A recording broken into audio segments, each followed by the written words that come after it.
today.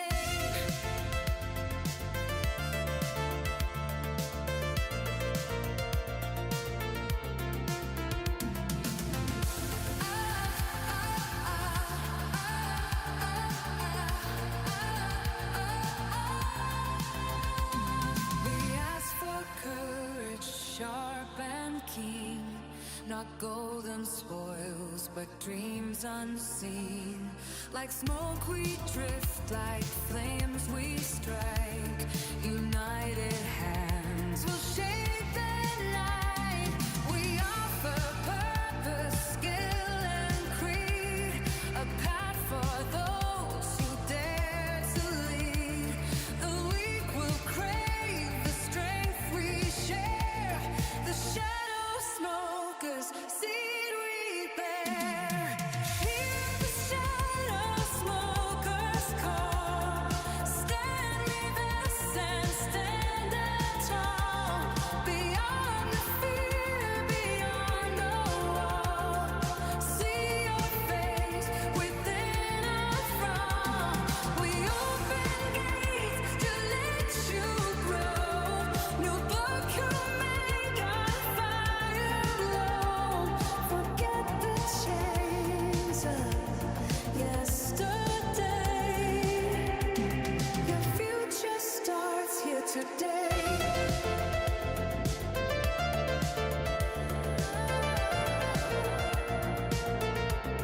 In the shadows, me and I.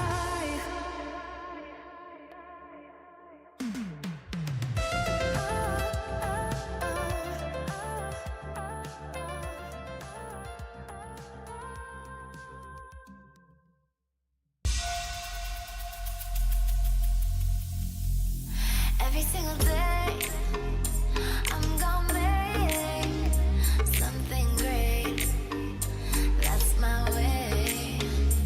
Every single day, I'm gonna make something great. That's my way.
Yeah.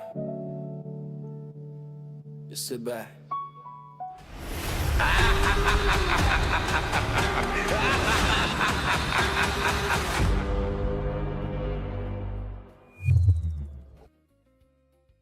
Hey guys, Tony Story Sass and welcome to today's Smokers Panel Live. Today's what, Wednesday? So, yeah. Wednesday, February 4th. We're like -2 degrees, I think. Very, very, very cold. Very, what the hell? Very, very cold. Not my favorite kind of weather. Not my favorite kind of weather. Very, very cold. And I heard that we're gonna have snow again, so go figure. So today I ate. Again, it's my feeding day. I eat. If anybody never tried to eat 4 different kind of luncheon specials in the same time, I suggest you don't. I feel like so sickly full right now because I have 4 different luncheon special in my stomach. And a noodle, and a bowl of noodle. So, like, I feel extremely full. Extremely full. So, today I'm gonna smoke this. Hold on. Appendix 2 Toro. Appendix 2 Toro. I believe JB gave me this. And this particular one I just never get to. I don't know. I was like, maybe I'll keep it for the review. I was like, dude, if I don't smoke this, I'll never smoke this. So, such a beautiful cigar. Might as well smoke it. Might as well. Here, let me take a picture of this. Beautiful cigar. Beautiful, beautiful, beautiful cigar. Just the other ones I smoke, a lot of these graphic on here is very gimmicky. I don't know what that do other than look. I don't think it adds any flavor. I don't think it adds anything. So let's do this. You know what I forgot? You know what? You know what I forgot? I'm gonna go grab it. I'll be right back. Give me like 20 seconds.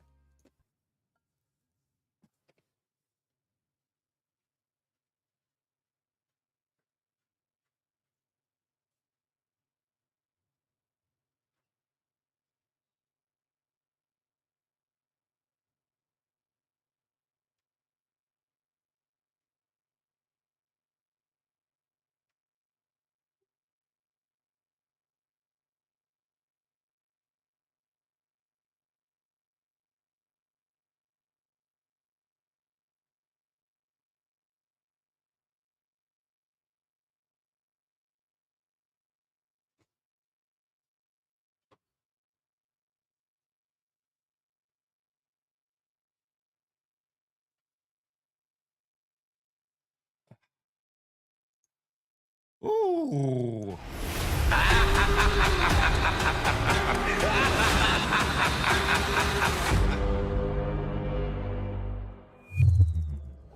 Sorry to keep everyone waiting. I'm back.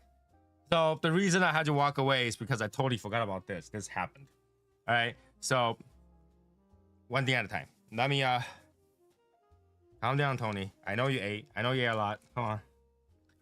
Light up cigar first. If you're smoking something nice, let me know what you're smoking and what your pairing is tonight. I'm just you know, I need that few seconds. Holy shit, I can't be running while I eat. You know, they said don't do exercise right after you eat. That's true. My stomach hurts. Oh.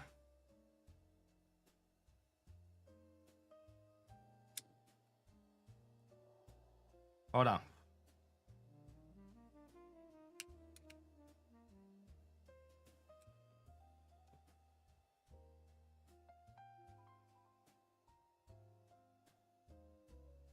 All right. Oh my god.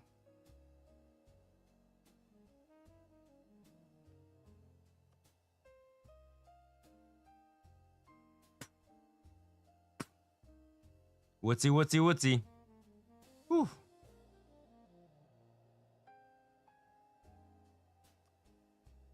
All right.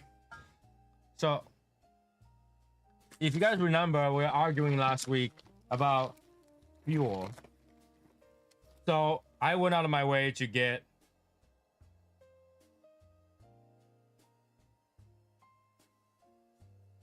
they sent me the wrong fuel.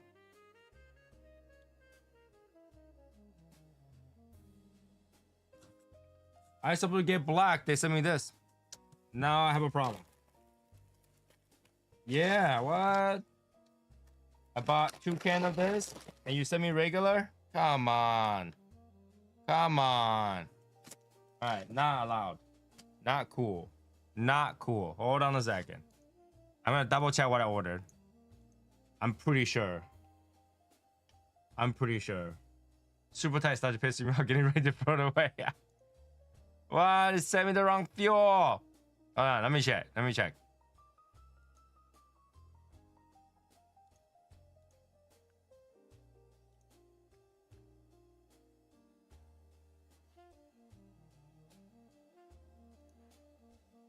All right, Val, you gotta give me a moment, Val.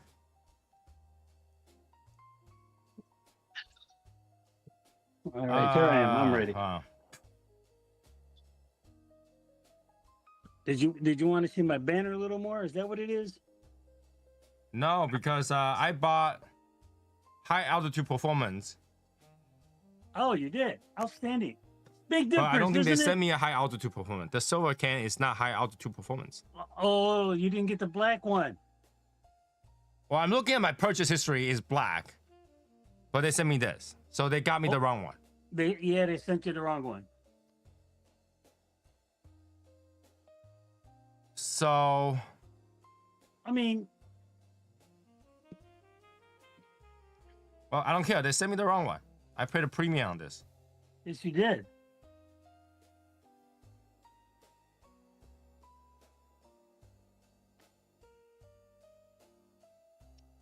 Boy, it's a bummer.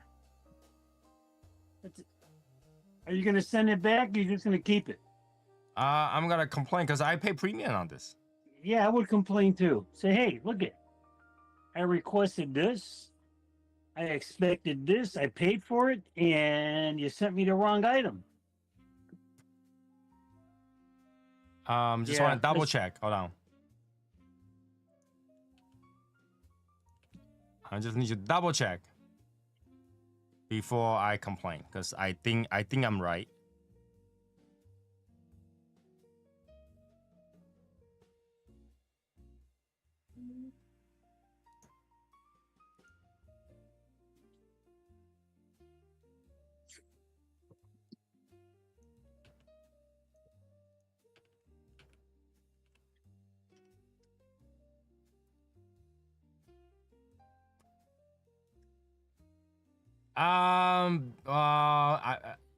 Al Satimo Yao is not that good. All right, so it's definitely not this. I have to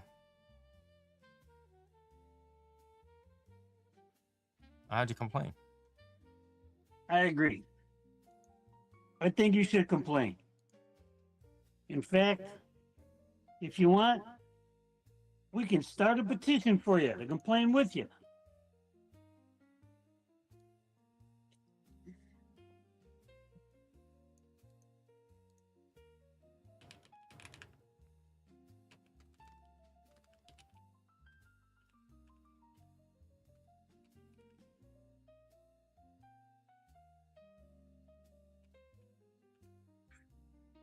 What would you Yeah. call this? That's a butane can for lighters. You ordered the Purofine high altitude, right? Yeah, And they sent purifying you how altitude performance. yeah, and they sent you the silver can. What does the silver can say on it? The gray can or whatever color it is. That says premium butane, near zero Yeah. impurities. Yeah, you got the premium butane, but you didn't get the high performance, high altitude.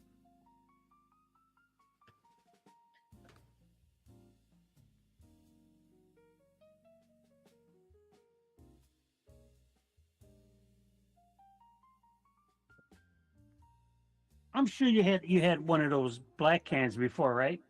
I told you it makes no difference. It does make a difference. It does. It doesn't. It's a price difference. Oh no, Tony.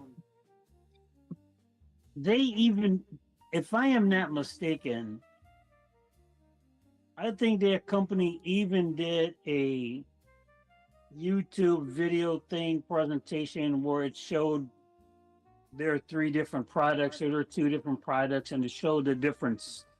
All right. So literally, Amazon says I can't send this back. I can't return these because the butane can send them. Oh, okay. Which is amazing because they send it to me. Yeah. So let's see. So now you're stuck with the can of butane. I mean, you're not stuck with it. You're still going to use it. But you didn't get what you expected to get. You did not get what you ordered. You did not get what you paid for. Right. So tell me to contact the seller. Okay. Select.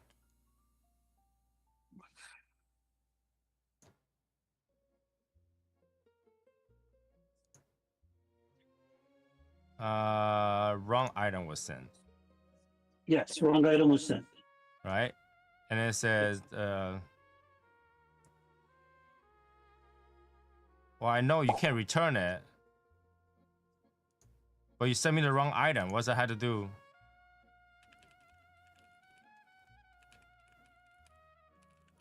Well, you are unable to. It's not that you're not unwilling to. Yeah. So I would explain that. You know, I inquired about returning. I was informed or notified that because of the product type, I am not able to return it. Therefore, I am stuck with the product that I did not order.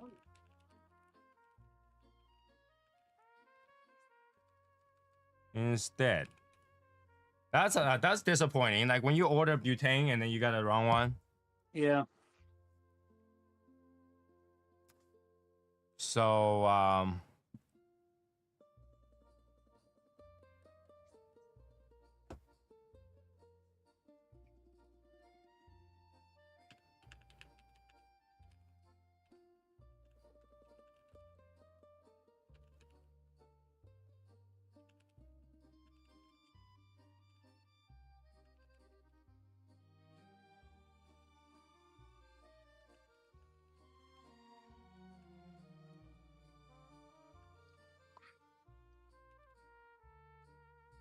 going on, everybody. It's Machema, and we're back at it again. What the hell? Where are you, Machine? All right, I sent him a message. I mean, he's it's not too big of a deal, you know, but it's a deal, right? Because I order butane. Yeah. Right? They do give me 2 cans, so they give me 2 cans of this. Oh, they sent you 2 cans instead of, well, you ordered 1 and they sent you 2? Yeah, because these things are literally like $4 each. Yeah. So they sent me 2 cans instead of 1 can. I paid $15 for it. 1 can. And they still got me the wrong one. And I really don't need this because the regular ones, I got plenty. Yeah. Well, so we'll see. Yeah. That's disappointing. It is disappointing. I feel bad now. I feel bad for you because, you know, you did it for the show, thinking about you're going to get it in time to show it and do a little bit of comparison about what you have there, and you're going to put in this new butane and see it, go do a comparison and that kind of stuff. And now you're unable to do it. No, right? See, you know, when I wanted to do stuff for you guys for science, even if I spend the money, sometimes it doesn't go well. Yeah, I feel bad for you. Okay, Hotbox says the reason you cannot return this because it has shipped to you via Amazon proprietary shipping channel, but all return goes through UPS or USPS, which is not Right. allowing hazmat shipping.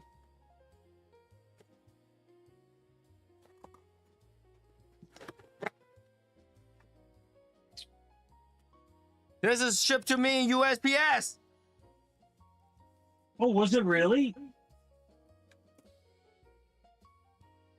What? USPS tracking hazmat. So you can actually send this if you try.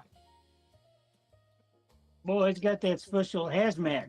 Right. Label I mean, on. I could go to USPS as this is hazmat. I mean, whatever. Well, they can issue me a label. I can send it out. It's the same packaging. Yeah, I'd call them up and ask. All right. Same packaging. That's the thing, right? If you knew that it's that, okay, oh, we don't have the altitude, send high altitude, so we're sending you two. Why don't you just cancel the order? So you don't have. If they don't automatically substitute it. Yeah, the box has the hazmat sticker. Okay. Yeah, it doesn't look like it, but that is. Okay. I have the same packaging. I can send it back like that, but guess they don't want it. Just don't. Yeah. So now that God is telling me that there is no difference, I shouldn't have to test it. Well, wait a minute now. That's okay. You're stretching it there a little bit. It's making it hard. The thing about butane, the more refined, the less lighter clogs up. Use cheap butane, the more you go through your lighter. I have not, so far, all this year, break a lighter from clogging. No, okay, no, not break it, but the jets, does it clog up? I don't have one single one that's actually clogged. Well, for my experience, this is it. I would go. I'm not going to name the store because I don't want to give them any publicity. Well, let's just say the store name ends with a Mart. Okay. Okay. And I would go to their outdoor section, the garden section, the seasonal, grills and barbecue subsection, and I would pick up butane. Okay. Because this is the early in my, I'm talking 5 years ago. Okay. Because, it was inexpensive. I got a big can. It's inexpensive. Sure. It was like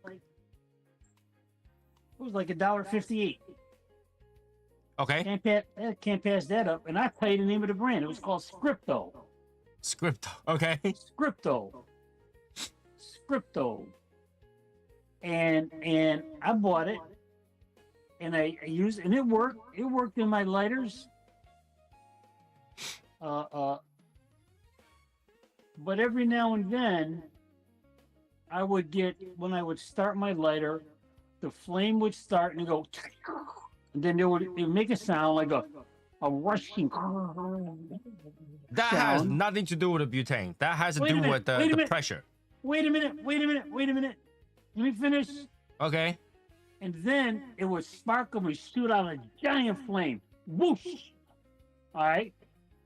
So I'm thinking something's wrong with the lighter. Okay, remember this.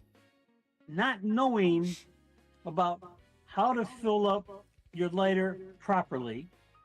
Okay, now how to make sure that you got all the built up pressure out of that properly before you need to bleed it. Yeah. Okay, not knowing that.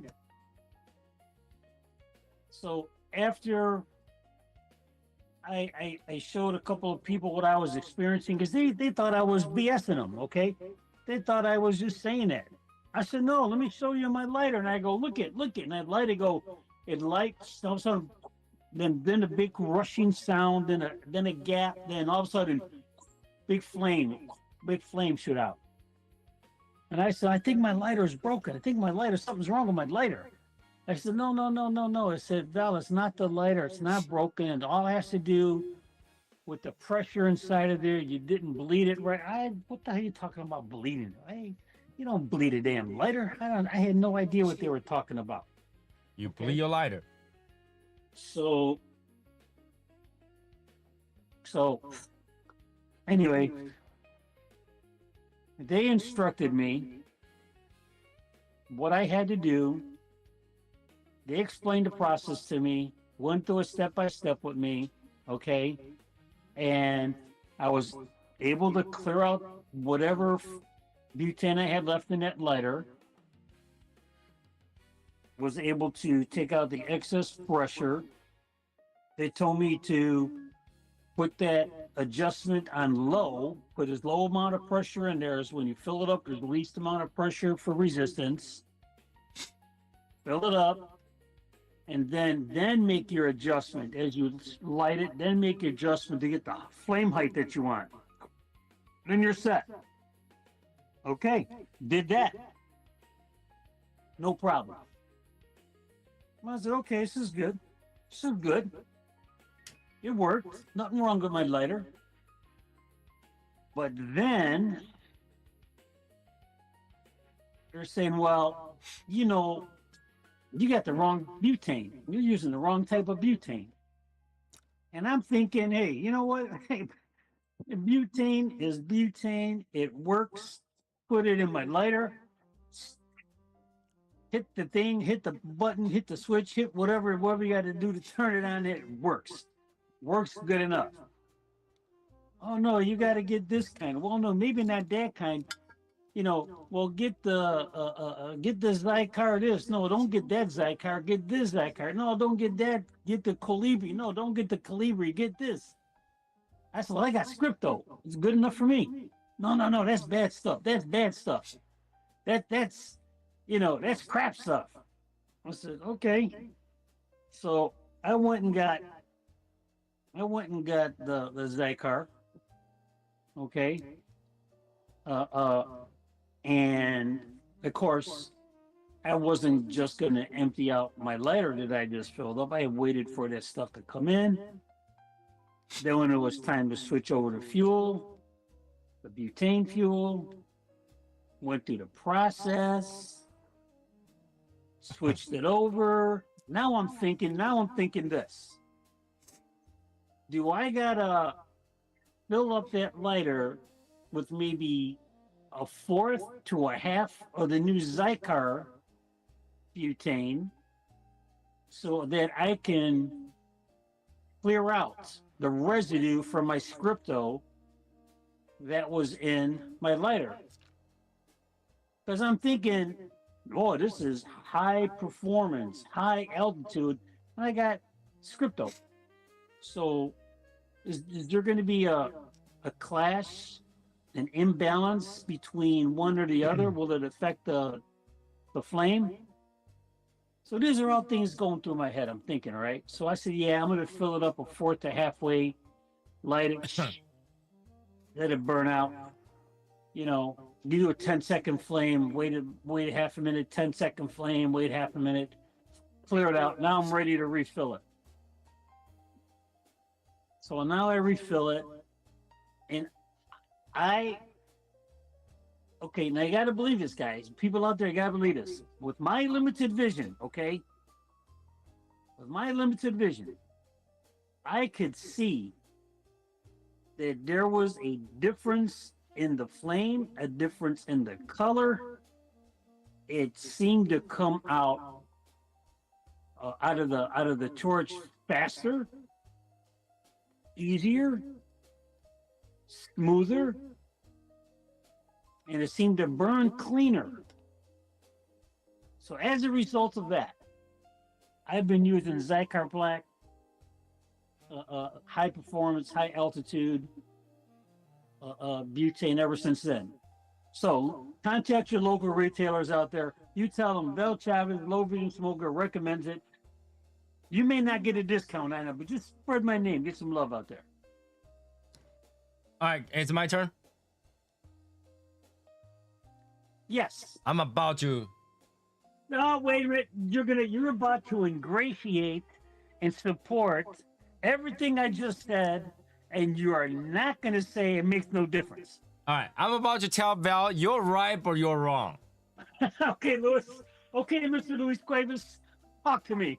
All right, let's put the purity aspect to play, okay? purity aspect to play. So when you use a lighter, what happens? When you click, what happens? It lights up, right? So this thing does two simple tasks. One, it clicks the sparker. Two, it releases butane. Right? So, okay, the more pure your butane is, the more likely to ignite from that spark. Right? That's what the purity is for. Okay, yeah, because the more pure it is, the quality of easier fuel- it is to ignite. Okay? That's number one. Number two, in order to ignite, what happens? The butane mixed with. Well, you're not talking about the flint spark. Or you're talking about Once. Okay, to ignite, talking what about do the I air. need? You're talking I about need the the air. spark. I need butane, and what else do I need? Well, you need a flint to create the spark. You need oxygen. Exactly. You need the air. What is the purity of oxygen? 2 parts hydrogen, 1 part oxygen. In this In the liquid atmosphere. form. In the liquid atmosphere. form. No, I'm talking about in this atmosphere. What is the concentration of oxygen? It's what is it? 21% nitrogen and what? Yeah, the amount of oxygen is very, very tiny. All right, it's not pure at all. It's not pure at all. So the moment butane mixed with air is no longer pure.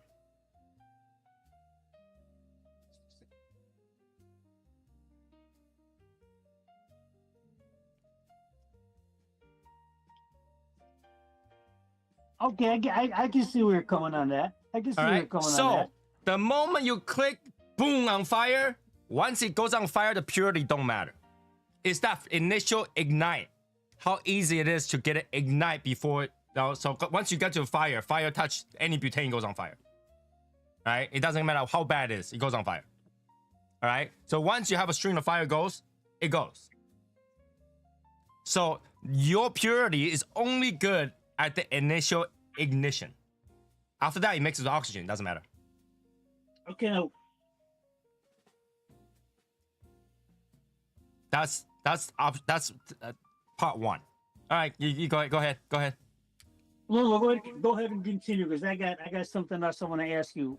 But I No, don't but you wanna can ruin ask your train so of I thought. can add that to my statement. Okay, so that's part one. So does that mean that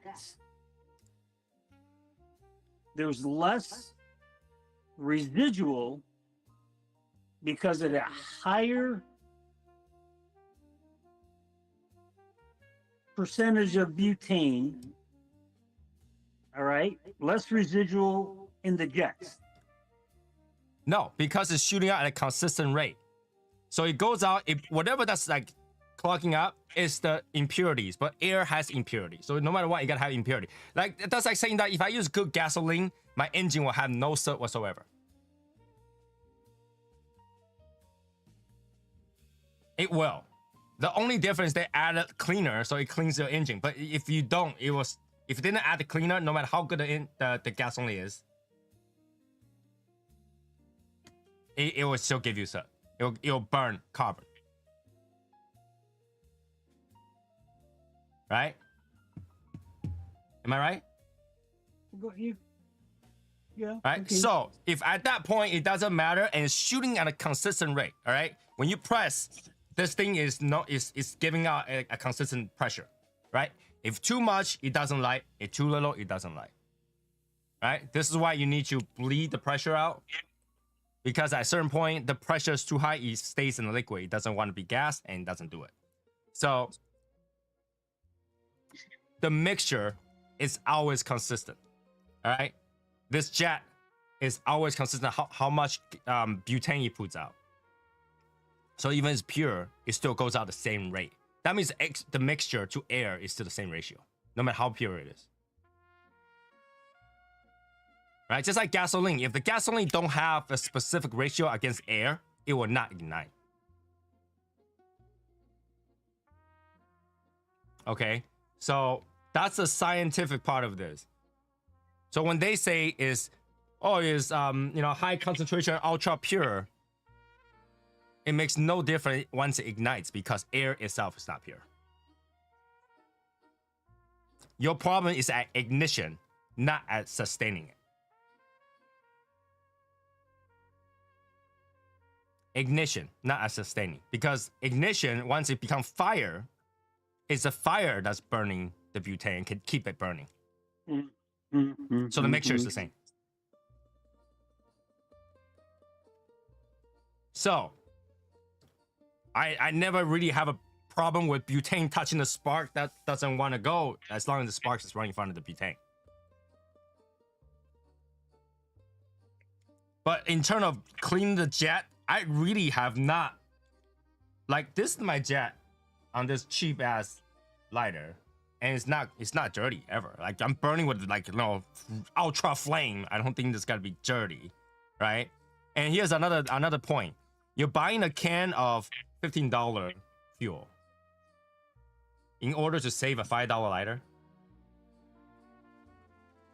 No, see, now you got it the wrong way. Your $15 can of fuel enhances that $5 lighter to perform like a $5,000 lighter. How's that sound? I hate to tell you, my $1,000 lighter does not perform as good as this $5 lighter. And that is because you do not have the Cigar high performance butane. Even if I do, Thank you'll you. still never Thank perform you. as good as Thank this. you. You're telling me that my single jet is gonna perform better than a quad jet. No, because you got extra jets working. But you will have a much finer precision with a single jet than you do with a 4-jet. It does not, because You even have a as the wider same fuel, surface this area still with works the better. 4-jet. You have a wider surface area with the 4-jet. Right. Okay, And it works fine. it works fine. I agree with you. Works Right. excellent. It works excellent on any cigar. Right. So why would you spend $15 to make sure that your $5 lighter works well? Because you can say this $5 lighter works like a $2,000 lighter. Would that I'm be pretty tame? sure if you were to buy 3 of these lighter and spend $1 to buy your thing, you can have, I always have brand new lighter and works well. Come on. I know the people out there agreeing with me. I'm pretty sure they do. But like, if you think about the price, it doesn't make sense, right? It's like, hey, these things are usually free if you go out there and buy a box of cigar. But like, no, I'm gonna make sure I put the best fuel in there in order to keep this thing running, because like, yeah.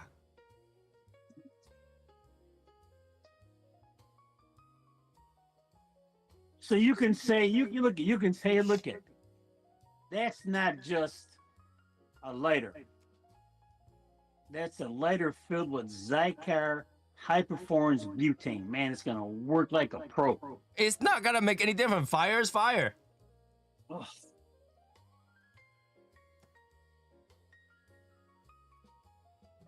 Like, you gotta go to somebody who's using a match and go, that match might work, but ain't Zyka.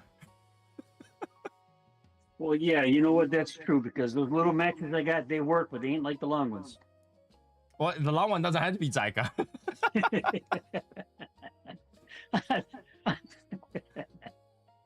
Right? Like, just like, I'll spray it with the butane. See what for every 4 cans, you can buy a brand new lighter.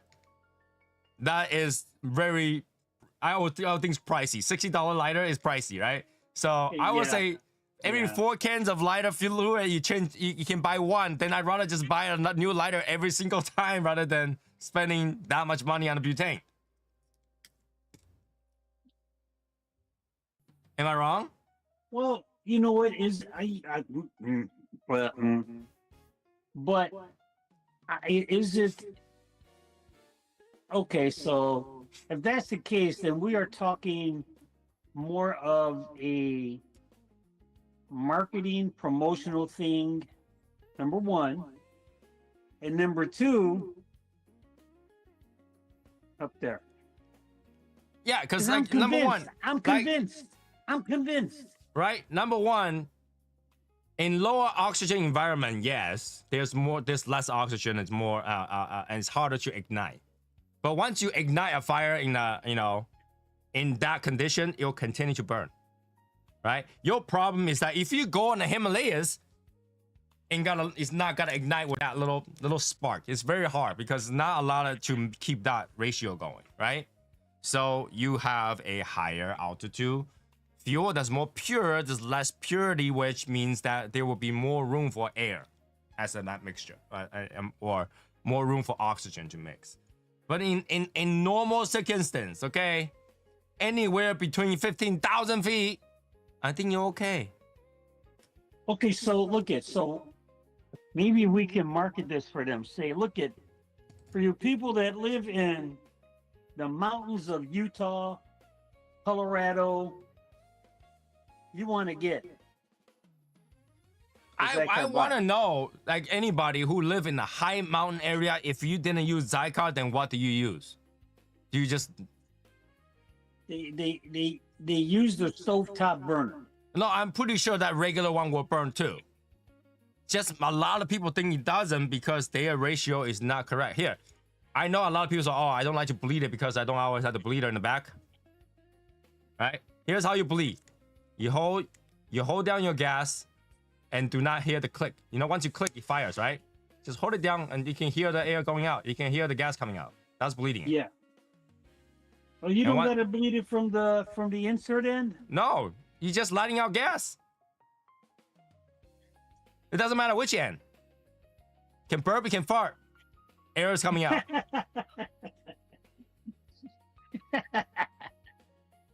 Right? You just let air out. Hold it there, let air out. And once every so often press down, once the fire starts going, you're good. Okay. Yeah, you don't need to go from the butt. So wow. All this time, I swear to God, all this time, I thought you had to have one of those bleeding tools.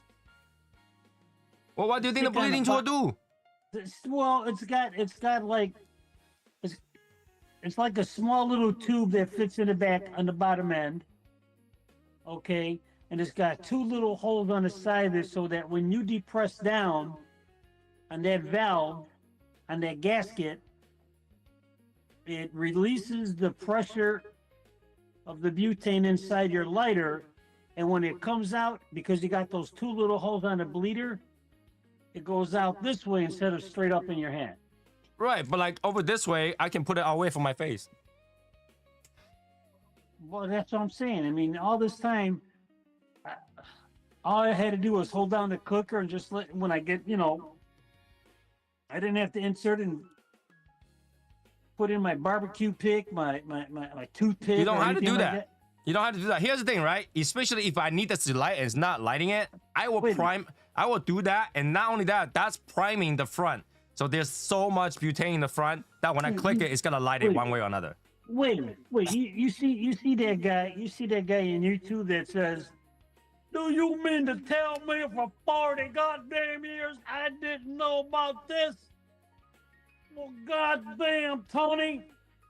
Boom. Right?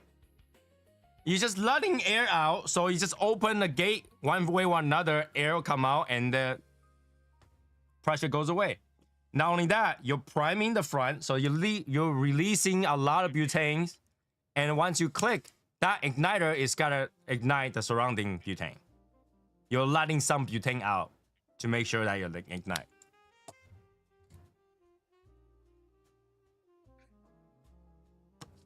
You're welcome. Well, how about that? You're welcome. Holy mackerel. It ain't that hard, guys. So, for you guys that went out and bought that bleeding tool that cost 30-something bucks, you could have bought Another lighter. another lighter. Right? Think about that. It's a misconception that people think that you have to bleed from the bottom? You don't?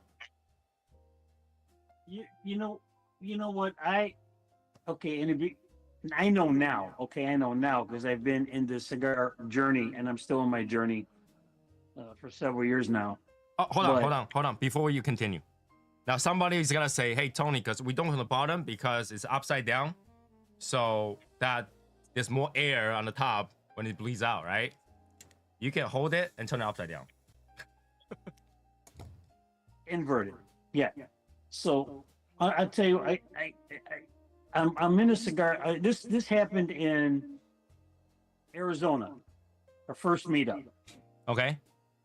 And I'm sitting down at the cigar lounge, sitting next to Michael Wells, and I'm in this lounge and I'm looking at everybody's accessories. Okay. They got this cutter, they got that cutter, and that cutter. Man, those cutters are looking beautiful. And then this guy got this lighter, this guy got that lighter, this guy got that lighter. And man, they look nice. I mean, they look so, they're good. They're good Okay. because they look good. Okay. They're good lighters. And then, I'm thinking Michael Wells, little guy cigar shop. He's in the cigar business. I know he's got a good lighter on him. I know he's got one. Okay. I said, Mike, let me see your lighter. Let me use your lighter. And he brings out a lighter. It's a flat plastic cap, it single looks click, like single. This. That's exactly what I was just showing. It looks like this. But I think his was black or it was gray. And This I one. said, yeah. And I said, Mike, that's your lighter? He goes, yeah.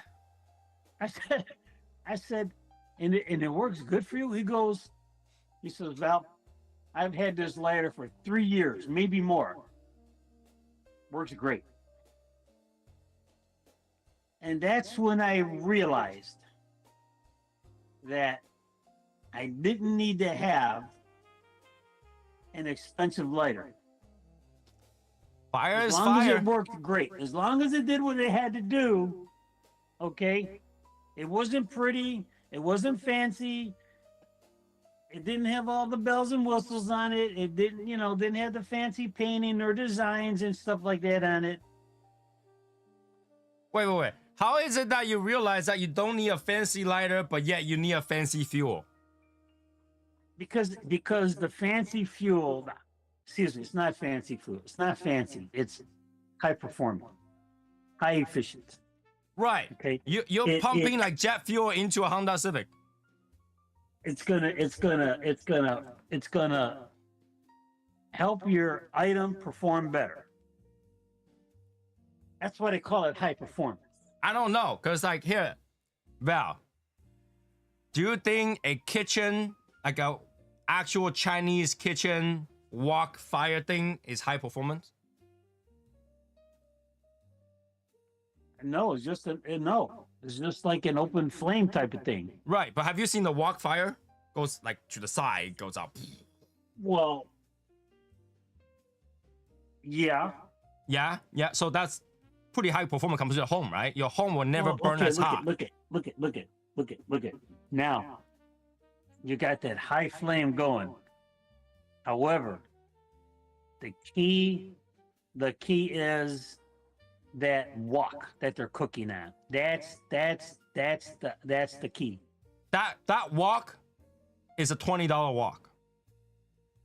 Yes, but it is seasoned and conditioned to perform like a $2,000 wok. No. There's no $2,000 wok. I work in the kitchen. Those things, we just go to the market and pick a random one, boom, okay. And we burn the shit out of it. So that high performance fire pit or the fire range, Yeah. uses the same fuel that you use at home when you have a gas line.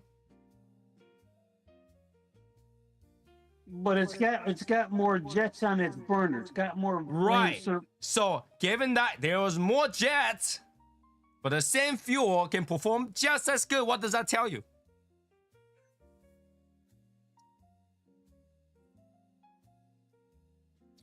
It tells me that if they had high butane in that range, they'd be working a hell of a lot better. No, you won't. It's the same damn fuel. It doesn't matter where they cook.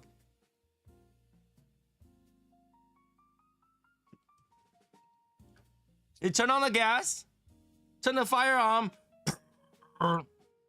So look at since you mentioned that, I've noticed a couple of companies that make the ranges or the stoves. They either now make a burner, a big round burner, Right. or they have a grill topper thing Mhm. that is round that can hold the wok. Yes. Brilliant. Well, a lot of people use wok because you realize you can't cook Chinese food with a flat pan.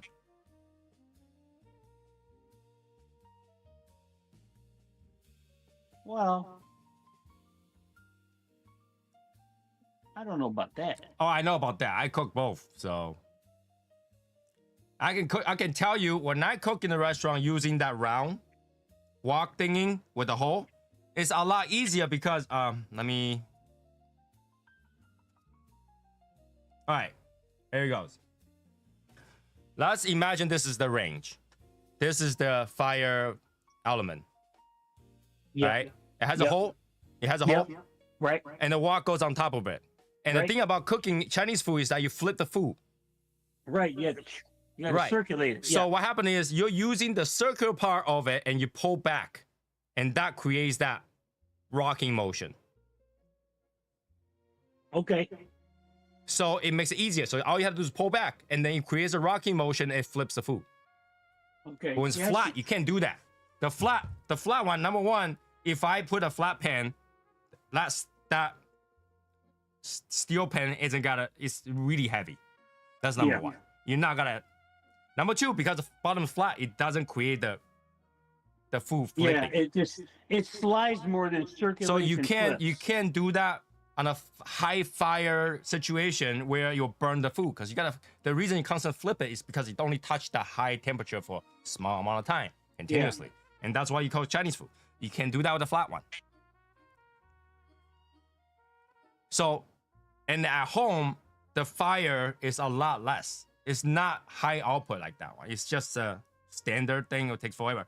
In a restaurant, from water out of the tap to boil, it's a minute. 1 minute. At home, from water to boil, it's about 10 to 15 minutes. Depends on how good your fire thing is. So imagine, as soon as you put the food, the pan cools down. It's not as hot anymore. Right. Why? Because it's not right on top of the fire. So cooking on that kind of range is always better. The flat top was made for the Westerner can still put flat pan on top.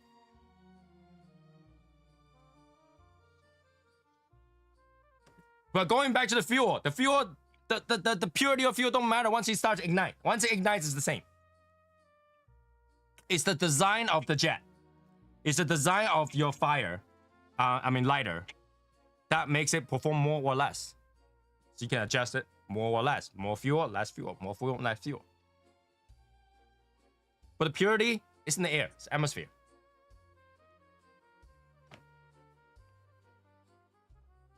It doesn't matter.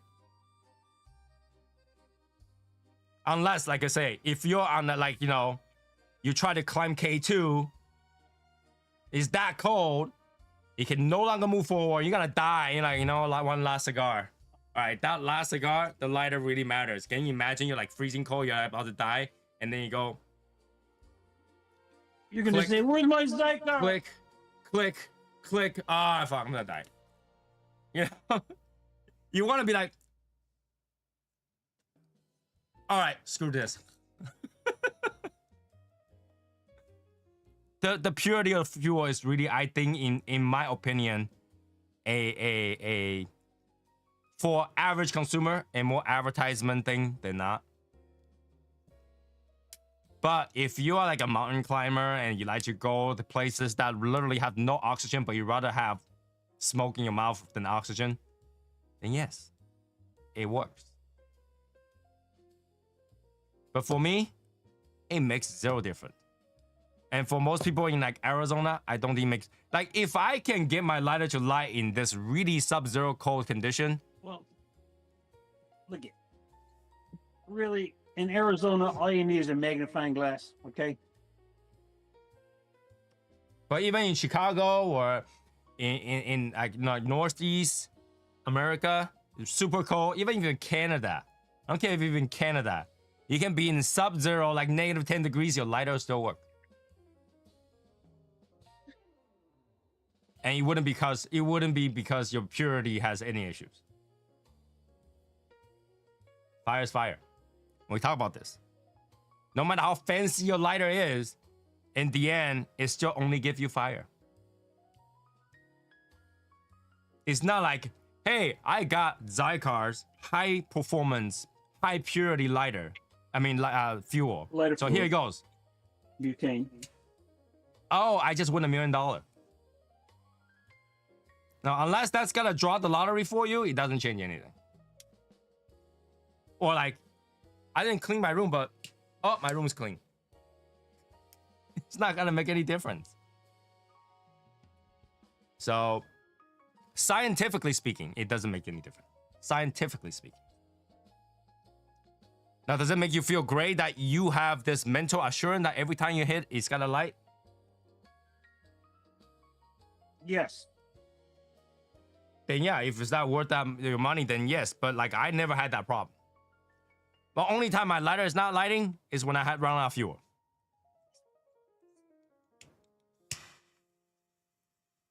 So everybody keep that in mind. You know, and here's the thing. I feel like every time I'm debunking something, I'm ruining everybody's dream.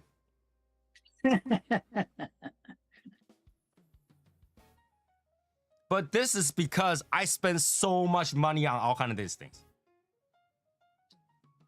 I think right now on screen, with including you, Val, I probably have more lighter on my table to use than anybody else. I agree. You do. I agree. Because every time something stupid come out, I say I want to buy it. I got one. I got two. I have one, two. I got two butanes and one Zippo. Let's I want to count, right? Let's go. Just on my desktop, not counting those S2 DuPonts right next to me. There's 2, 4, 6 in there. 6 over there. All right. 1, 2, 3, 4, 5, 6, 7, 8, 9, 10, 11, 12, 13, 14, 15. All right, so you have 15 lighters there, and you probably use that one lighter all the time. That's not true. I use it until it's run out of gas, and I pick up another one. Oh, so you don't say, okay, Monday, Tuesday, Wednesday, Thursday, Friday, Saturday, Sunday, Monday. I go down the Tuesday. line. This one ran out of fuel. I put it to the side. Pour another one. So then when once all your 12 or 14 lighters are done, then you got to put out some time. Okay. I sit down and I start pumping every single one of them. All right. So I buy a lot of shit and I have a lot of lighter, and this is just right in front of me. Okay. Like so I said, all right. there's 5 more there, 6 more there, 5 more, 6 more there. So, well, listen. With the exception of Martine. Hello, Martine. which What's up? Martin does carry a lot of lighters with him, but he never seems to find them. Okay, in his car. All right. So look it. When you go, and you can answer this too, Martin, because you go to a lounge. Tony, you go to a lounge every now and then. Every now and then. Mm-hmm. How many lighters do you carry with you? 2. 2. Martin, don't tell me 6. How many do I carry with me to a Yeah, cigar when you lounge? go to a lounge, how many do you carry with you? 1. Only one? Yeah. Yep. Because you're in the lounge, there's definitely somebody got a lighter. Well, Yeah. yeah, and plus the other thing with the lounge is if you're there, And you had run of fuel, they'll have fuel there. yeah, and if you ask them, hey, listen, I ran out of fuel, can you refuel this for me? Most of the time, they're gonna say, yeah, sure, let me have it, and they'll do it. Yeah, because it gonna makes no say difference. most of the If time. I say if they didn't fuel it for you, they have lighter over there. You still got to use the fuel. The fuel costs Yeah. next to nothing. If that keep you to there to smoke longer, why not? Why not? And here, Val, on the side, on my table, I got matches too. Fucking brilliant. So I go crazy, and I know that there's no difference because I tried them all. Hey, don't mind me, guys. I'm just gonna fill up my fancy lighter with my high altitude. Yeah, there it is.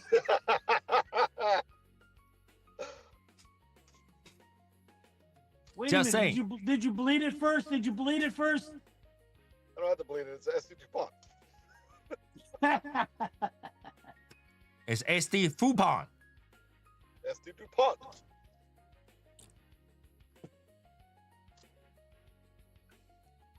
So just saying, I think that $5 fuel is more than enough.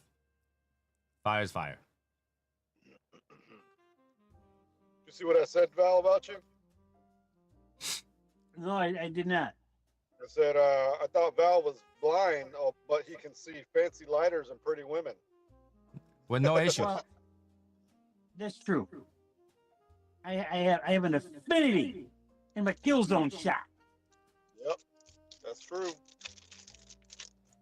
Wait, Joey, is that orange lighter by chance? Wait, is that a orange lighter by any chance? I have one that lasted for years. What orange lighter are we talking about? Kenny, where did you see an orange lighter?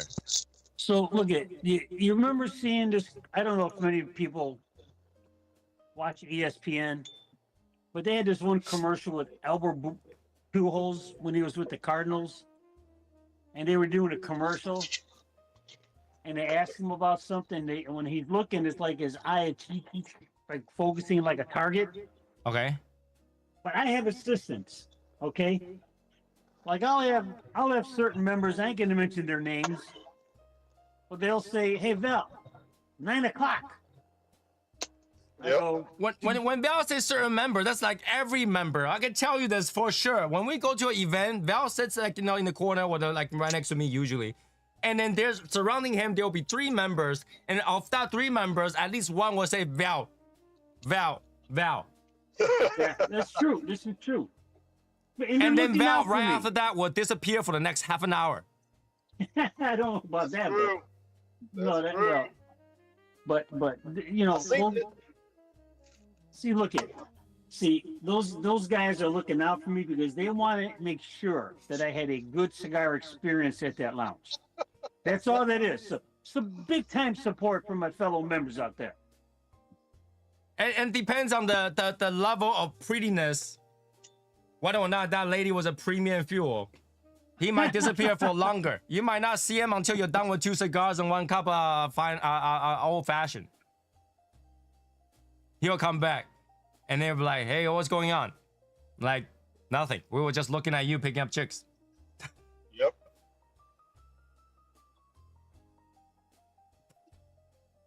All right, this is constant. This is like Val. Once he locks on, and he knows exactly where to find them when he gets out. That's true. Nobody needs to tell him where it is. He knows he said, I smell it that way. Look at this is look at guys. This is as a result of my fine military training. Okay, that's the result. Why he's saying that when he's in the military, all he does is chasing after women. No. When they teach you how to read a map and they give you that compass and they go out to have you go out what we now call orienteering, and you got to get from point A to point B with just your map and your compass, and they give you a location and target and grids. I cannot agree with that. I cannot. See, that's the thing. He runs around like a missile that can change direction. Because as soon as I look over, I can't see the woman anymore, but he goes up and he finds her. Yep.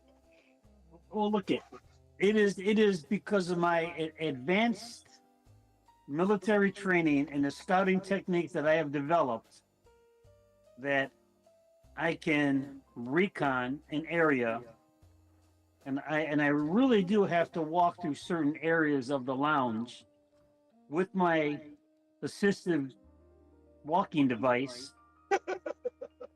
Okay, so I can know where it's like there's really really two things I really need to know. This is what Val does, okay? Imagine this, okay? This is his cane, his walking device. He walk. No, that's not the one. Walk. No, not the one. Walk. Oh, that's the one. That's the one. Oop. Oh, that is the one. No. I really need to know, especially where I'm sitting at, from where I'm at, where the bathroom facility is.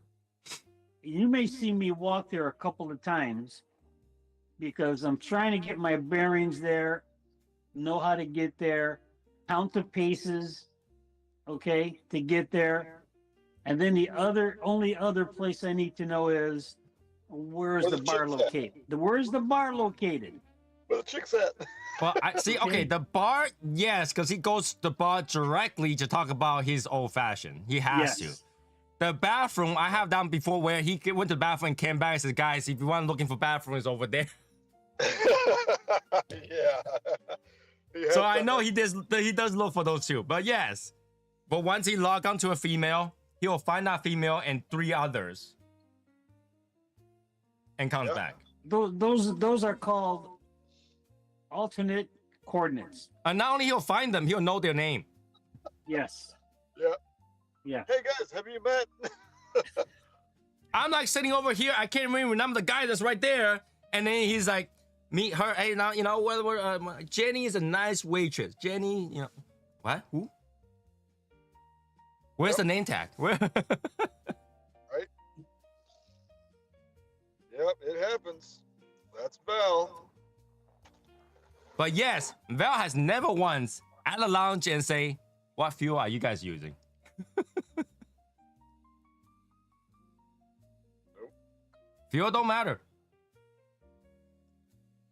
But Martin, screw you for carrying that fuel on you today. I bet he literally went into the house and grabbed that one today. I made sure I went and got the S2 DuPont and my Purofine.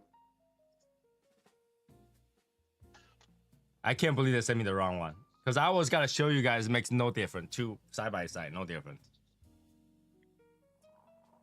Well, I had no problem lighting my S2 DuPont. Oh, wait. That's the Go Perfect Ping. Uh-huh. All right. That's not Fu Pang, guys. I know exactly where that came from. Yeah. I know exactly where that came from. It's not a Fupon. It's a real one. Oh, yeah. I know that one's a real one. Because I know exactly where that came from. Yep. Because that gold piece is supposed to replace my gold piece when it's orange. But I bought one with a gold piece instead. There we go. So yeah, I mean, I hope that answers everybody's problem with lighters. And that's how you use a lighter. You can bleed from the top. Bleed from the top. Yes, you can. All right? Like I say, fart or burp, either way that air is coming out. So I was pulling into the driveway when you were talking about that. What exactly happened? Huh? What exactly were you talking about? The upside down bleeding or Oh, you know when you bleed, right? You had to bleed from the bottom, the butt. Yep. But you can actually just press the button and let the air out. I mean, yeah, you can do that too. right? Yeah, you can just hold it and air will come out. You don't have to find something to poke it. It makes no difference. And if you're concerned that, oh, I just want the oxygen, this and then this thing's covered, so I'm only getting the butane, then just press the button and turn it upside down. Then you're only getting the air.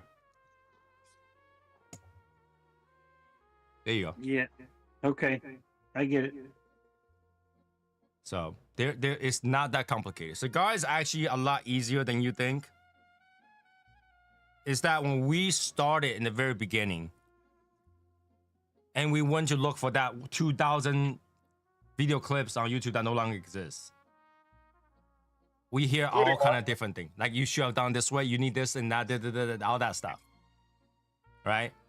But I think the more you smoke, the more you stay on this journey, you realize that all that don't matter. Well, I will tell you what does matter. That if you decide to bleed your lighter from the insertion where you put the butane in, do not use a toothpick. No. It You could can break use the it. toothpick or it gets stuck. Yes, which has happened to me. Yeah, it could get stuck. Because This is why I just do it from the top. So get yourself a barbecue thermometer thing, or get yourself. No, just use the way I just taught you. You never need to bring anything with you. I mean, you could also use like a really small flathead screwdriver. Or get a paper clip. For those people that use ST DuPont and you want to bleed it, all you had to do is open the cap. That's it. That's it. That's all you had to do. That's bleeding. As soon as you open the cap, the gas comes out. It does not stop. Is it? Oh, really? Mm-hmm. Is that You want a me to test design it for you? flaw, or that was intended that way? Oh, it's intended that way. As soon as you open like that, fuel comes out. That's why all you have to do is ignite and it comes out. True. Okay. True that. True story. Hold on, I know. One time I was trying to fix my ST DuPont, the cap. And I opened the cap and I do, and then when I tested, there's no fuel. But right before that, I had a full tank of fuel. Just got rid of your fuel. That's how I know. That's how I know. So yeah, that's how you deal with fuel. Good. Yep. So recently I talked to a friend I haven't spoke to for probably more than 20 years. Probably more than, he's a high school friend. I haven't talked to him for like 20 years. He was in a really bad situation. He's got PTSD about America. He does not want to come back to America ever. And because he doesn't want to come back to America at the time, he missed my wedding. He didn't come to my wedding. Okay. And I started talking to him, and the reason he started talking to me is because he's planning his wedding now. All right, he's in the 40s, and he's planning his wedding now. So I finally got to talk to him. His wedding, Where does he live now? Hong Kong. Okay. So he talked to me. I was like, hey, just let me know when your wedding is. I would try my best to make it. I'll fly over. And then he goes, yeah, I'm planning my wedding right now. And in my mind, I was like, oh, it's gonna be like next year, it'll be fine. No, it's either gonna be April or May. Damn. Wow. That's quick. Yeah, I was like, oh, damn it. Damn it. So, He's gonna have a release party. huh? Wow. I was like, ah, shit. But yeah, if you guys just heads up, one of the weekend I might not be here because I will be flying to Hong Kong. I talked to my wife about this because it's like my bucket list to go to one of my best friend's wedding. And I thought I would never make it because he haven't been talking to me. he's been hiding from me because he felt really bad for not showing up at my wedding. Well, you could have come to my wedding. Your wedding is Michael like did. last minute too, okay? Your wedding is super Michael- last minute. I it think wasn't. like to your wedding, I have like a week or two to decide whether or not to go. No, it was longer than that because Michael came. I know.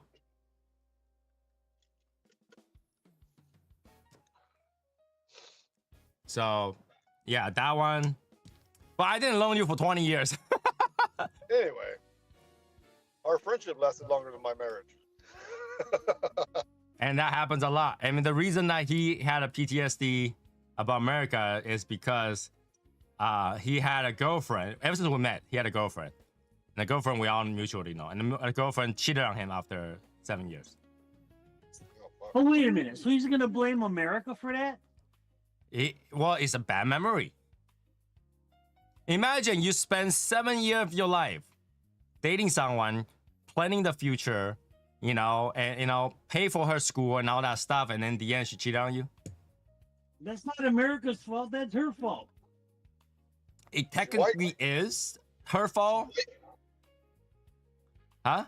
No, Was she there's white? there's No, she's Asian. technicality about it. So, yeah, she's what do you call it?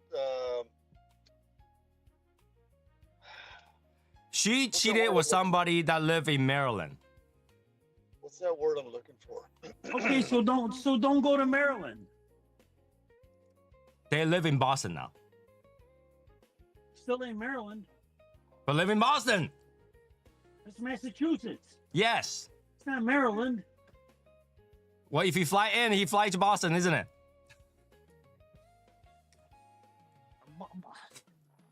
You said Maryland. When she cheated, it was Maryland. Okay. And they moved to Boston after he left. Okay. Okay. So, yeah, he had that PTSD. And then he had another girlfriend over there in Hong Kong. Broke up. Wait a minute. I'll go back to him. So, is she American or is she Asian? She's Asian. She's Asian. Yeah. And They is got he married an together. Asian? He's married an Asian? Huh?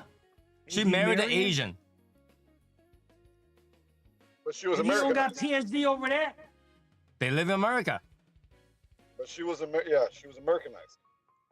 But I'm just No, saying. okay. She came to U.S. on a student visa, dated him Okay. through how many X amount of years. They were still together. He helped her, got green card. Oh, wait a minute. Look at, this is what I'm getting at. This is what I'm getting at.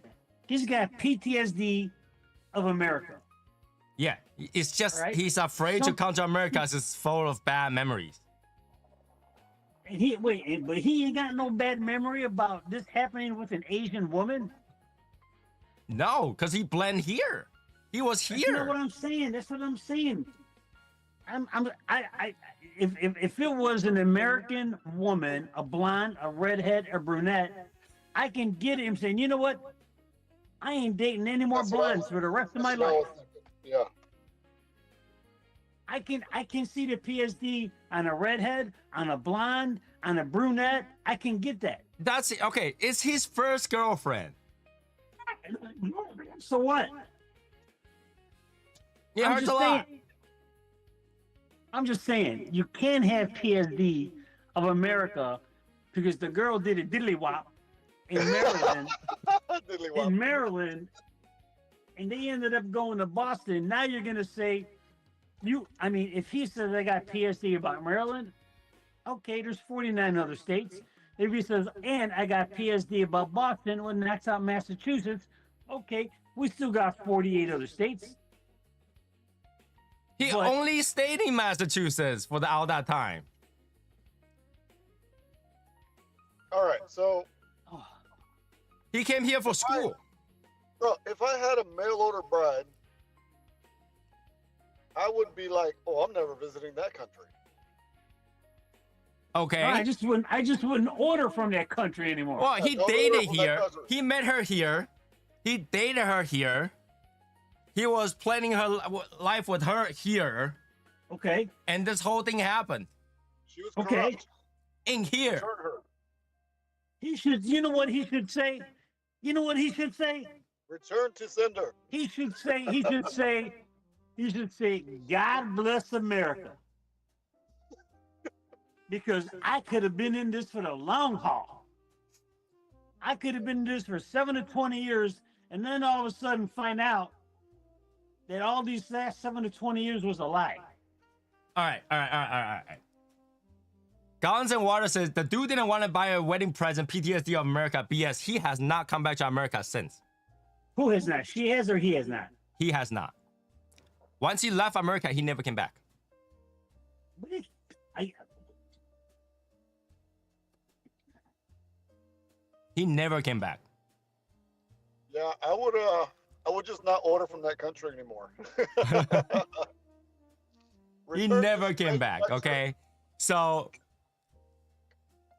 and he obviously he felt bad about that and all that stuff. So, and I still remember the day that she confessed, and the reason she confessed is because she got pregnant. well, Oh. She was not gonna say anything about it, but she can't hide it anymore because she got pregnant. I think at the time 3 or 4 months already. Yeah, that's what happened to my first girlfriend. She got pregnant. She cheated on me, and that's how she told me. I remember that. And it's one of the worst kind of feeling ever, right? So, and then he went I back. guess. He tried to date somebody. I guess that person didn't. Well, that person lasted long too. That person lasted 9 years. I could get it where he would be affected by not dating someone for a long period of time, not getting extremely involved with someone for a long, or get emotionally tied to go down that lane again. I could get that, but to say PTSD because of America, that's like if I go to another country and I hook up with somebody and I come back home with an STD, Right? and I'm gonna say, oh, shit, I ain't never gonna go back to that country no more. No, think of it this way. Okay, maybe this might be a bad example. Like Val, like say if you went through a Vietnam War, you'll never want to go to Vietnam again Right. because that's bad memory over at Vietnam. Okay, but he lived here for many years. Right, but that's where it happens, not the people.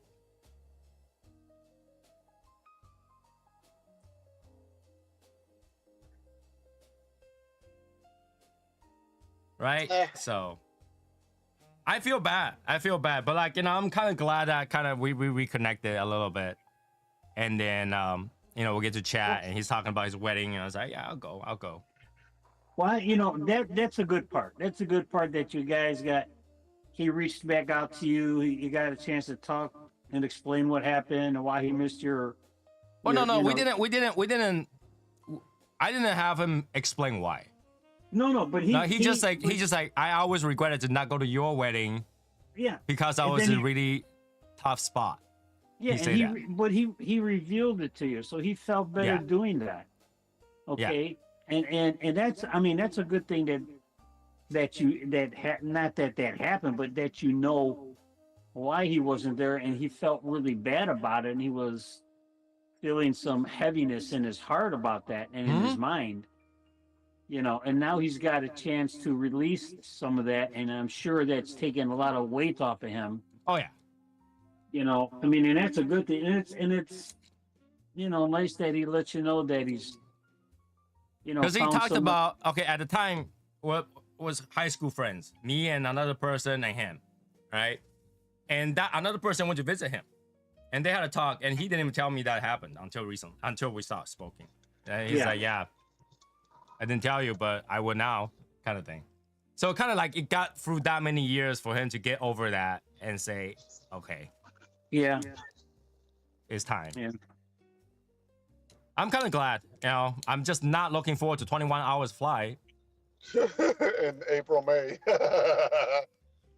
Wow. April, May. Wow. Well, I talked to my wife. I am thinking he's had been planning this for a while. Now, to pick out one of those 2 months, they had just had to log on to one of those 2 months. I don't know how long he's been planning because his current girlfriend that he's talking about only dated him for like 2 or 3 years. That's, But he never that's- thought about getting married. The previous one, which lasted 9 years. Yeah. So I don't know what, like, you know, other than I'm getting old. If I don't settle down, I'm not gonna have a chance, kind of thing, or what. I was surprised when he said planning means next couple months. Yeah, if you're saying planning, I'm like you. I'm thinking, oh, he's planning it now. He's getting married next year. Yeah. Right. That's a friend. But when you said April or May, holy shit, April or May, that's like, That's tomorrow. that's like book my plane now. Mm-hmm. Yep. I literally was looking at ticket today. I was like, okay, I see the ticket price. It's like 10 grand. Fine. All right, I can see it. And then I see the flight time. I see where it goes. Okay, I get it. All right, just let me know which day exactly I'll book the ticket. Wow. Because hey, I am not flying economy anywhere across the sea. Yeah, we know you, Tony. I am not. It's a long flight. Yeah. Yeah. Martin, have you tried to fly 17 hours on an airplane? No, I think my longest was, I don't know, 2.5 hours. All right, 2.5 hours. You think that's comfortable? I don't know. I slept most of the time. Once you get through, like maybe first 4 or 5 hours, you start to get unsettled. You're like, I want to get up and walk around. I want more space. This guy right next to me needs to stop talking. Now, that baby needs to stop crying. All kind of things that happen. Like it's like me telling you, Martin, here's your seat in the office. You can only sit within the confine of the seat for 17 hours. Sheesh. You see what I mean? It's tough. It's not easy. I would like another bourbon, please. Well, if you sit in economy, bourbon's not included. Well, I know. You gotta pay for it, but it'll make the time go by faster. Tony fly economy for science. I flew economy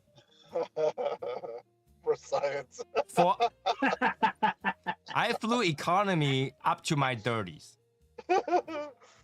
So I know how economy feels like. And here's the thing, once you go higher, you never go back down. Why? Yeah. Because you realize the benefit of it. Right. You realize the benefit of it. The food is better, Right. the seats are better, the lady look better. Yeah. Alright. Everything is. Yeah. So I've never flown anything but economy. What's the difference? What's the difference? Okay, economy wants to sit down. First, you have that small screen. Okay. Sure. Yeah, sure. You gotta pay for your luggage. What airline? Because I've only flown American and Southwest. Or, I fly Delta. Okay. All right, I fly Delta. So you pay for your luggage. I don't know how much nowadays, but $50 to $60 maybe. I don't remember.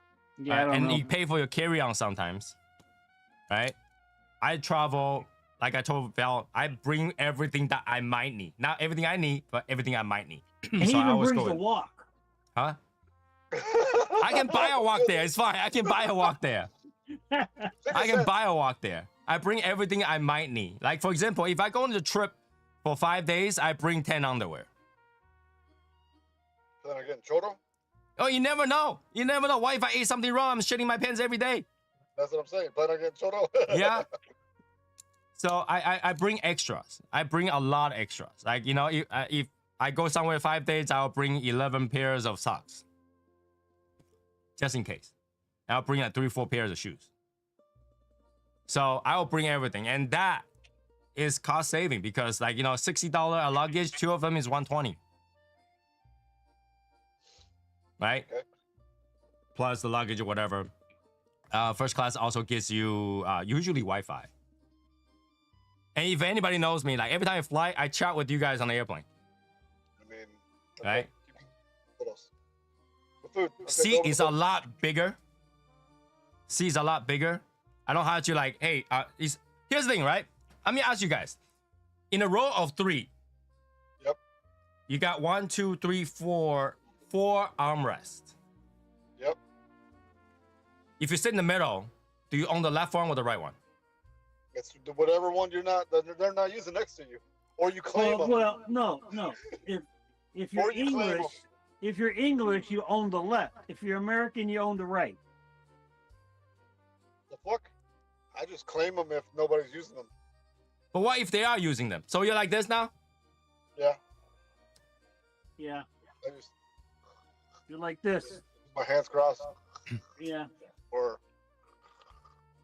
Here's the thing, the best thing about sitting in the front is that number one, most people wouldn't put their kids in the front. okay. So And no the front seat are so far away, nobody will kick your back.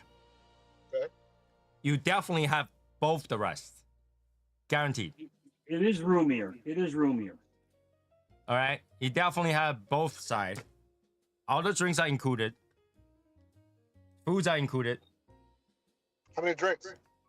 You can order as much as you want. Just keep asking. Unlimited. Unlimited. So you can get wasted on the damn plane? You can, well, no, once you start to look drunk, they stop. Oh, okay. They'll cut you off. All right? So you get big space. You get a more lean back seat. It leans more back.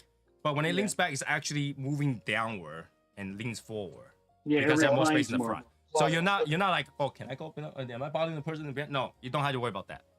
That sounds cool. I Right? like that already. And you get food served to you. Food. Not like, Next. here's a foil, you open it up, you don't know what that is. Is multiple course of food. And here's the best part. When they serve you food, by the time you finish, you're about an hour in. So you already killed an hour just having a meal. And most international flight, you have 2 meals or more. Yeah. Do Yeah. they feed you as soon as they feed you first? As soon as you go up, right? No, as soon as you sit down, they serve you a drink. They ask you what you want. Before the airplane even take off, Okay. you get a drink. At any time, you can ask for a drink. But as soon as you sit down, they offer you a drink. Take a bourbon neat, please. And here's the thing, right? Before they take off flight, they'll come and collect your drinks, right? If you sit in the front, you can keep it. Apparently, if you sit in the front, the turbulence and flight safety don't matter. You can have everything on your table. Don't give a shit. All right. All right? So, you don't have to worry about that. Most people sit in the front, are quiet. They don't bother you. A lot of time have a single seat. Nobody bothers you. Okay. Quiet. You get, most of the time, 2 bathrooms in the front, 2 bathrooms in the middle to use. So, 4 bathrooms. Now, if you sit in the back, there's 1 in the back, 1 in the front, and you cannot go past that to go to another bathroom. Right. But in case of emergency, let's say if I really need to go, I can go to any of them. They'll just open the curtain, let me go. Okay. Okay? What kind of food is it? Obviously, the screen's bigger. You get to watch more shows, too. So, I think the back usually have about 300 shows, plus or minus. The front has about 1,000 shows. If you had to watch. Okay. What kind of food they serve? That depends. You can choose. Okay, like what? Braised beef, Look. grilled chicken. If you go to a specialty airline, they have specialty food. I've actually eaten like KFC on the airplane. Yeah. Usually in Actual- economy, you got 2 Actual choices. food. Like if you fly Japanese, they have sushi and everything. Oh, that's cool. Yeah. And some economy is, would you like chicken or would you like pasta? That's it. I don't even remember having a meal on a flight. Most short flight don't. Most The short flight don't. flight doesn't. The short flight doesn't. Long flight does. Long flight, So yeah. like a week before your flight, they send you an email, tell you to go choose your food. Yeah, I get- don't think I've ever eaten a meal on it. So you get a whole menu. You get to choose. You can choose regular food. You can choose like Michelin star chef design food. You can choose like gluten-free vegetable specialty, that kind of stuff. You get to choose what you want. Yeah, the only thing I remember having is those little fucking biscuits, whatever. some chips, and like soda. I don't think I've ever had a meal. The short flights, you probably won't. Hey, Show flight, you probably won't. So, for me, that's very important. Like, okay, for me, international flight on the business class seat, they lie down to the bed. Not only they lie down, they close the door. Damn. So there's a door. You close it, you go to sleep. Okay. Good morning. There's no like, I woke up, I missed my meal. You woke up, would you like to eat, sir? Let me see, I got another 15 damn hours. Yes, I would like food, please. So yeah, first class, business class has those benefits. And in the US, the highest class called first class. When you fly international, the highest class called business class. So what's the difference between first class and business class? Well, in the US, it's first class. And first class is really what they consider as a mid-class international. Okay. So first class usually don't have the lie flat seat. International business class has lie flat seat.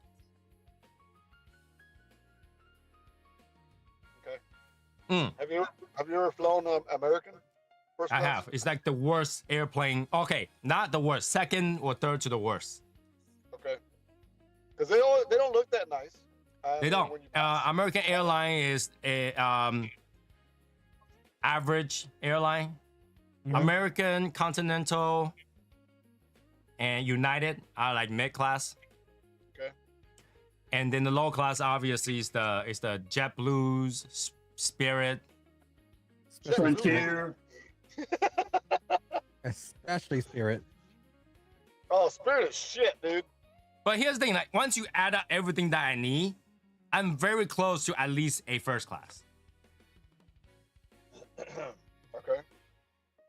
But I want the lie flat. Yeah, I've only. I use American because I get the points.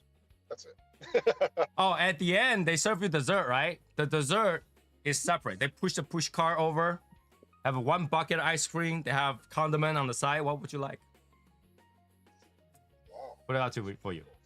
Sprinkles, chocolate High end, chip. yeah, Emirates, Singapore Airline have a room. I Bro. flew those before. There's about between 15,000 to 23,000 a ticket, and those are nice. Those are nice. Have you seen those YouTube videos of the Qatar first class? I've written those before. Those are fucking nice, dude. So those, It's like being in a hotel room. Yeah. it kind of is. It kind of is. So, you go in there, they check your ticket. As soon as they see your ticket, because you got to be the first one in, smile. Hey, welcome, sir. This way, please. And you walk upstairs. It's actually a stair to go upstairs. Oh shit. So you walk upstairs, and The then there volume. is, you see everything just, you can't see anything, you just see walls with the door open. And then you walk in, and so you get a seat, a TV, and behind the seat about 2 steps, you can get the steps, okay? 2 steps away from the seat is like a sofa. Okay? Okay. And when it's time to sleep, they put down the sofa and put the pad on it. It's a bed. Damn, it's like a flying RV. Yeah. And then Yeah. when they serve you dinner, they bring the menu over. They explain everything that's on the dinner and ask you what you want. Now, obviously, me being me, I'm like, just give me one of each everything. And they will give you one of each everything. So you sit in the seat. The seat has, it tilts a certain degree, turns. You can actually turn all the way to your own sofa, talk to whatever. And everything's there. And usually when you sit down, they give you like a Mendy kit that has like socks, pressurized socks, slippers, eyewear, earbuds, and all that stuff. It's all in one pack. I don't have it in front of me, but like it's like a pack. Usually it's like a pack. And you can take it with you. Okay. Yeah. And this is what airline? And say that again? What airline is this? Are you talking about? If we're talking about the bed, is Emirates, Qatar, Singapore. I think there's one more. I don't remember what the last one is. So depends where you're going. Depends where you're going. All right. Korea Airlines nice too. Korea Airlines has those small room as well, but they're very, very tiny. Well, tiny. No, actually, Koreans are pretty big. I was gonna say tiny people, but no, Koreans are big. So there you got. So like, you know, it is, once you stay in a room like that and you realize how much better, like you literally land awake. You don't land like, oh my God. You land like, I'm ready to go. Where are we going? So refreshed. Yeah, you don't feel like you wasted a day. Because you got to keep in mind, it takes 20 something hours. That means when I flew over there, it's afternoon. True. It already went through a day.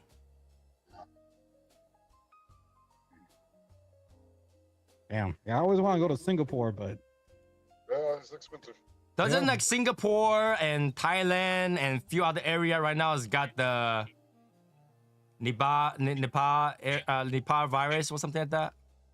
I don't know. I haven't looked into that, but I just know that the airport, with the planes, with everything I ever get, like because of advertisement with Singapore, I'm like, I want to go, but I'm not single, but I am poor. Have you ever flown first class? How about this? How about this? Martin, have you ever been to a lounge? Like an airport lounge? No. I think I could have one time because I've got the Capital One, whatever. But I don't think I went.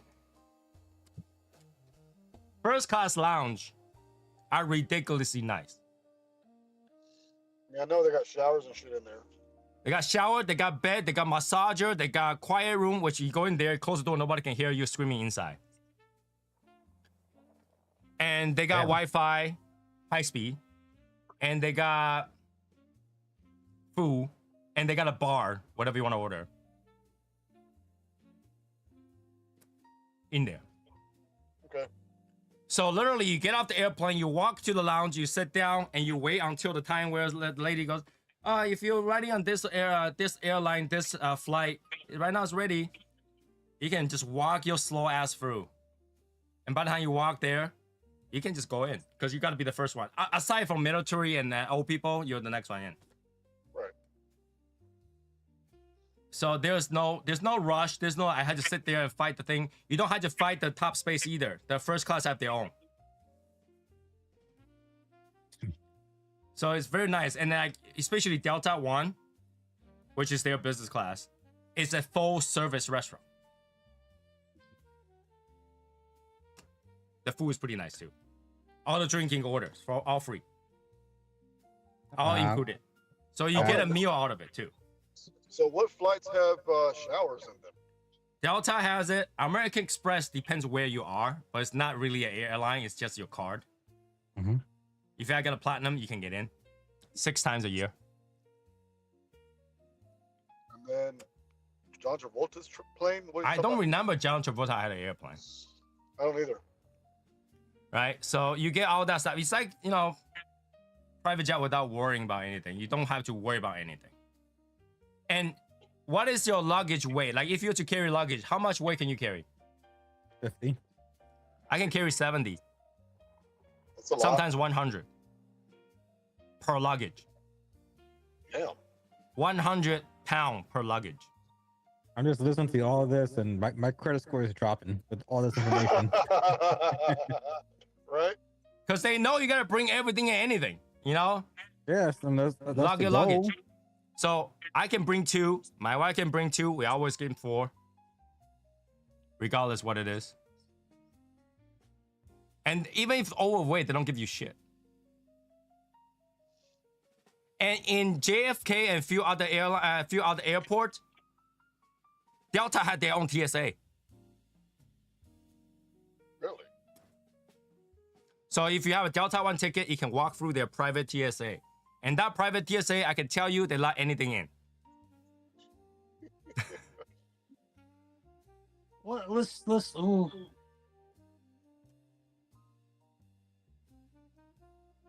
They let anything in. Almost anything. I see people brought bottled water in. Wow. I'm just trying to think of how can we get rich? Right?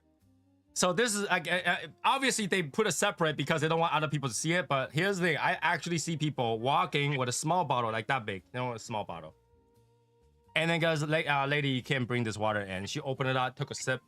All right, you can get in.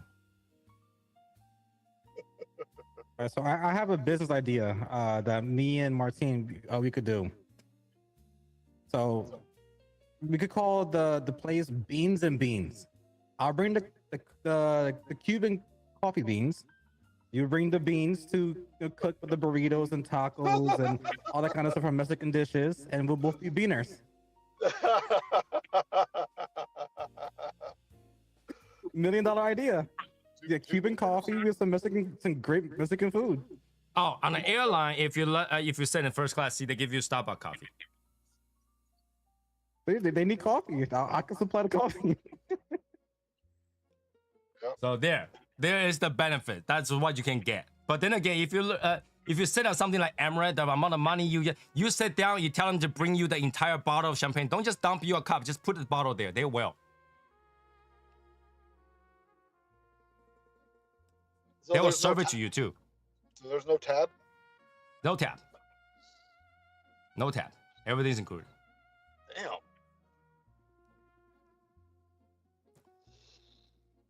That could Are we be fun. talking one way or round trip? That could be fun, though. One way will do it the same thing. No, they don't know if you have one way or round trip.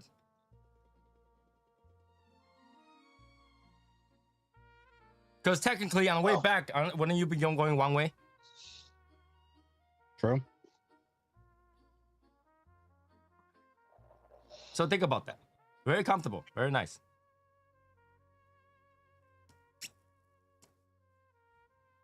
You don't have to wait. You don't have to deal with anything. All right. One day. Mm-hmm. This is why once you write it, you're like, you know what? If I just put that a little bit more and I don't have to deal with, I can have that comfortable, right? Why not? And then you no longer write anything else but that. But see, it's not. I don't think it's worth it for like a 2.5-hour flight. Whenever I fly Miami, what do you think? I mean, I'm just saying for me. I mean, if it's gonna be like 4+ hours, then okay. Yeah, I mean, I get that. But I think shorter flight, yeah, it doesn't really make a difference. But I can tell you on a shorter flight, I feel like the flight is faster because by the time you finish your meal, you're there. Yeah, it's like with me. I'm going to Boston in March. My flight is 1 hour and 32 minutes. I wouldn't go first class, all that for 1 hour and 32. I would just go. Well, that's the thing. If I gotta go to New York, I wouldn't fly. Hey, drive. Yeah, I'll drive. If it's gonna be a 1 hour, 2 hour thing, I just fly. I just drive. Like, why would you fly? Oh, Right. there's only one car in my household. My wife has Because to you're work. spending more time. You gotta spend the time to go to the airport early. You gotta wait there. You gotta get on the air, and then you gotta wait for them to fly, and then you gotta get off. You gotta get picked up. All those time added together, you're actually on a 5-6 hour flight. Yeah. True. Yeah, by the time you get to altitude, the first snack and drink, you're prepared for landing. And my wife has this pet peeve about water, because when we were not spending that much money on airline, every time she go on the air, she had to bag for water. They'll actually run out of water. What? Yeah. I don't know if you guys ever had it before. You fly a long distance flight, maybe 6 hours or whatever. You get your first snack and water and stuff like that. You want to ask more water. Sometimes they don't have it. Nah, that hasn't happened to me. I've flown to California. It's literally half the other side of the country for me. After that incident, my wife would never sit on economy because she couldn't get water. But if you're in the first class, they will find water for you. If they have to drill a hole on the airplane to get you water, they will get you water. Say, all right, jump to altitude. We're gonna go past a cloud, and we're gonna collect all the water from the cloud. If you order drink as you board, you can often they'll give you drink. Yes, the thing is that water on an airplane it ain't cheap. Is stupid. Mm-hmm. I don't know if you guys ever tried to go through a security and buy water. That's like $5 to $10 for a bottle of water. Yeah. So My wife usually, after we get in, first thing is that she will go buy bottles of water, put in the bag. And once I get on the airplane, first thing she asks is water. But guess what? If you ride first class, as soon as you sit down, look to your left, there's a bottle of water. And then there will be a lady with a board. What would you like to drink? And guess what I get every time when I sit down? Either Coke Zero or Woofer. Yes, Woofer is on board. Yeah, buddy. And for the wife, high quality H2O, please. No, she actually asked for, what's that thing called? Topo Shit. Chico. No. Gin and tonic. Oh, Mm, okay. okay. She gets a mimosa, gin and tonic. So, yeah. So there is some benefit. So for most people, it's probably insignificant because the amount of flight hours add together is not that much. I probably flown one flight more hour than anybody flies here in one in the whole year. Yeah. Yeah. Right? My one trip is 20 hours. Do you fly 20 hours a year? No. One way. Yeah.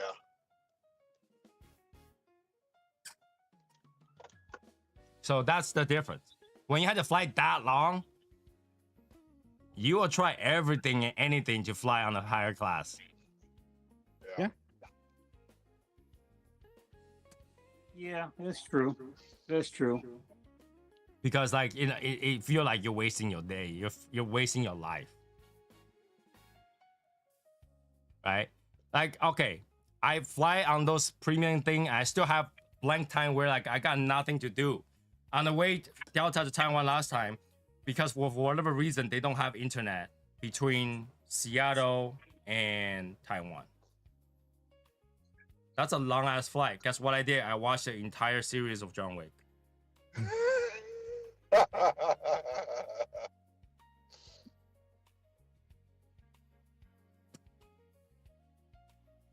As a big boy, I don't ever want to fly anywhere non-first class. Experience so much better. Yes. Especially if you're big, those seats are freaking tiny. Mm-hmm. And whenever I sit on an airplane, I got restless. Like even when I'm sitting here, you see me adjust my leg all the time. My leg gets uncomfortable if it stays the same position. Mm-hmm. So I need a place where I can put my legs out or whatever, you know. Yeah. I usually wear my sandals on a plane. On some of the airplanes, we'll get a 7-minute shower. So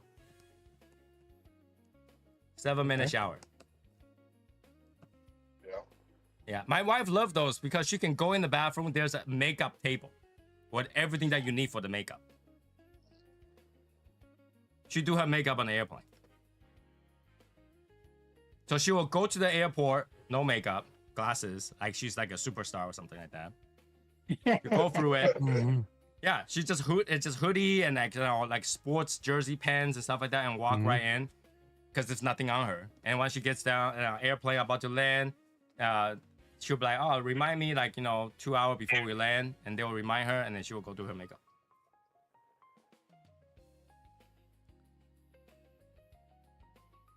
I have several antique bottles of liquor that was handed out on the airplane in 40s, 50s, possibly before that was. All right, okay. Back in the day, flight was high class thing.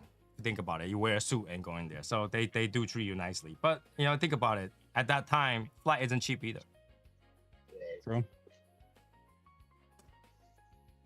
Remember a time, once upon a time, you can smoke on an airplane. Yeah. Mm-hmm. Now you can't. And you remember, man, imagine if they still had the Concorde. You'll get to place very quickly. Yeah. But if you're living near the airport, I feel sorry for you because you got to have sonic boom every time somebody flew by. Yep. Some of the airlines that I've seen on the second floor, there is a bar. A bar, people standing, serving you alcohol. That's cool. And they actually have a lounge. So there's a difference. Yep. And all because they got Zyker high performance butane. I'm pretty sure they don't have butane there. Mm, But if they they did, it would be Zycar high performance. But if you really need a fuel, you can ask them if they have Johnny Walker Red. That might be for Fireball. That might be able to turn on the fire. Wild Turkey 1-on-1. Let's go. Oh wow. So yeah, flying is expensive, yes, mhm. but you have to see how much you fly. The more you fly, the Yeah. more you think it's worth it. The less you fly, the less you think. It's seriously, if you only fly 1 or 2 times a year, don't do it. Right. Right. Because you suffer for a few hours, you save yourself thousands, Right. right? So I mean, it's nice, but it's like, yeah, if you look at you look at your bottom line, it hurts. Mhm. It hurts. I like to fly those airlines when my client pays. Yeah. So when my clients like booking a flight, I was like, don't worry, I'll take care of it. I'll bill you for it, and I'll just go book the first class. And they never bat an eye though, so they can always write it off anyway. Right.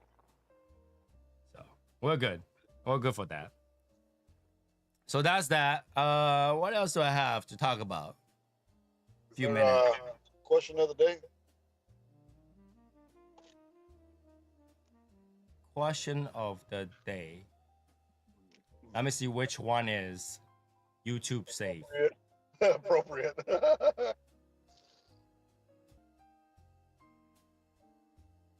All right. So let's say there's a situation, right? You're at work. And in the beginning of the work, you already did the work and you already say, hey, this is resolved. This is how we do it. And nobody did it. Nobody did. And in the end, this project got screwed up because nobody followed what you said. Right? Mhm. And afterward, the big boss sent an email, says, hey, we really need to talk about how we can fix this issue because people dropped the ball this time.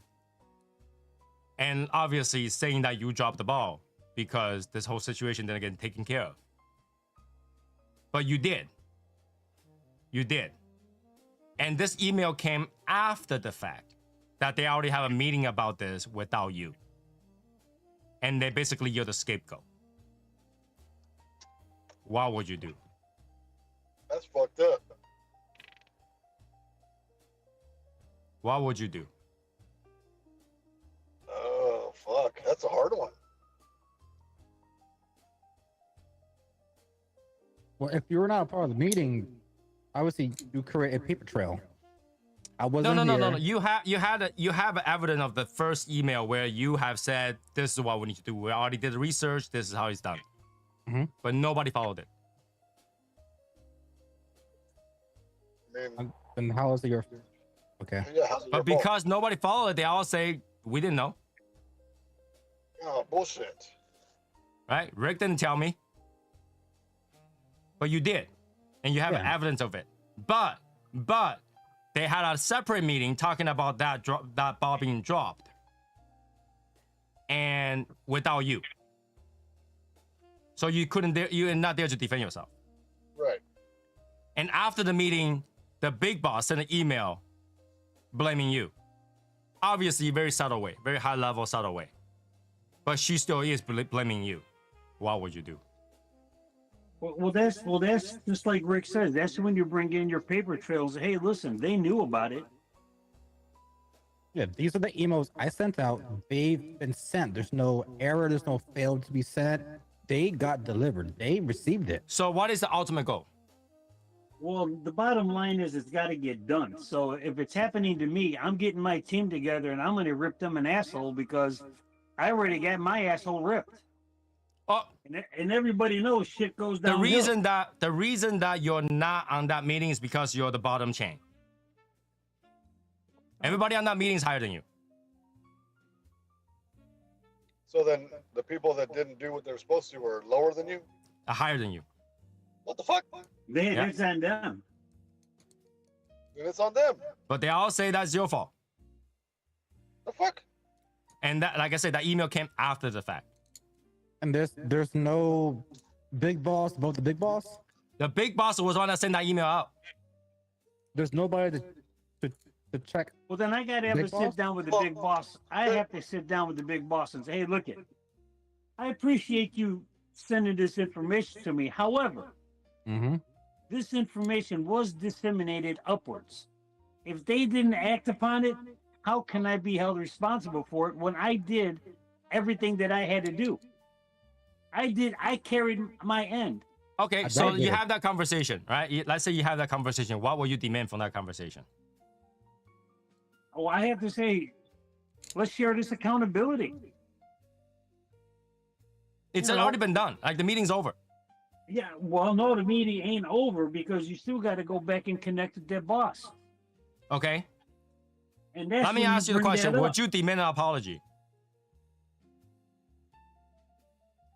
From who? But I demand an apology. After that conversation, so what is the goal of the conversation? Okay, like let's say the big boss says, okay, I heard your side. Okay. No, I wouldn't demand an apology. I'm going to say, now that you've heard what happened, what is your next step? What are you going to do about it? 'Cause But like I the ultimate carried goal my will ball. be, the ultimate goal will be either one, send a correction email or an apology, right? Yeah, I will. I mean, I personally would not demand an apology. I will ask for accountability. I ask Well- like, listen, I did my part. Miscommunication happened. We gotta the task will be done, but I did delegate my part. My Mhm. part was completed. Right. They did not. So complete you will their demand elements. something. You will demand it, right? You will demand I would a demand that correction. accountability. Like, listen, miscommunication may have happened. I will set this straight. I will talk with the other members. The other members not for you to talk to. They're bigger than you. Oh, wait a minute. If they're Exactly. getting, They're not going to listen to you. look, because if you're they're small, getting, you're if they're being notified electronically, No, they had a meeting electronically. and they all agree it's your fault. Yeah, because they're in a higher position. So they're going to blame the little guy.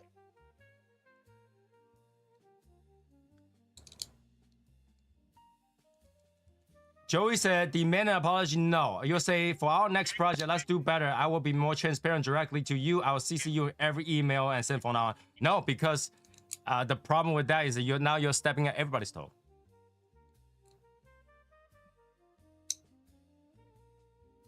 So are you telling me I got now I got to micromanage my superiors?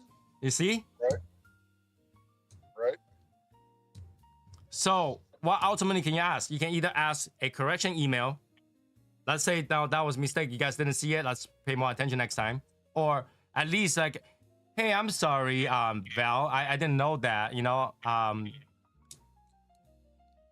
sorry that we misunderstood you.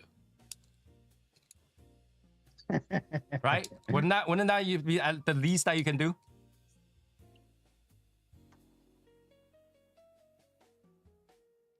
So this is what happened. This is what happened to my wife. All right. So that exact thing happened to my wife. She told me about the email. I was like, oh fuck no. Call your boss now. Mm-hmm. And then she's like, what is that? I was like, tell them what the hell happened. Show them give them the freaking email trail, smack them in their face. So she did that.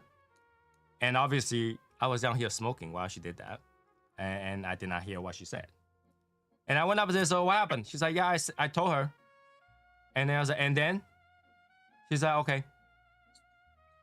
Yeah, that's it. I was like, Okay. what was it? That is it? No apology? No, like, oh, I'll make sure everybody knows it's actually not your fault? Say no. I was like, then what's the point of a phone call? So I say my piece. I was like, you might have said your piece before all you know, she's not gonna go talk to anybody. Mm-hmm. Because as much as this might sound, to her table, the issue is over. She already had a meeting.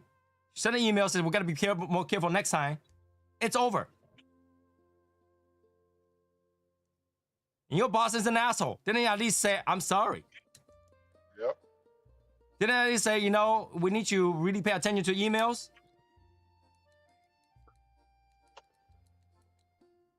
And that was it. She said, yeah, I told her. That's it. I was like, no. Start tomorrow.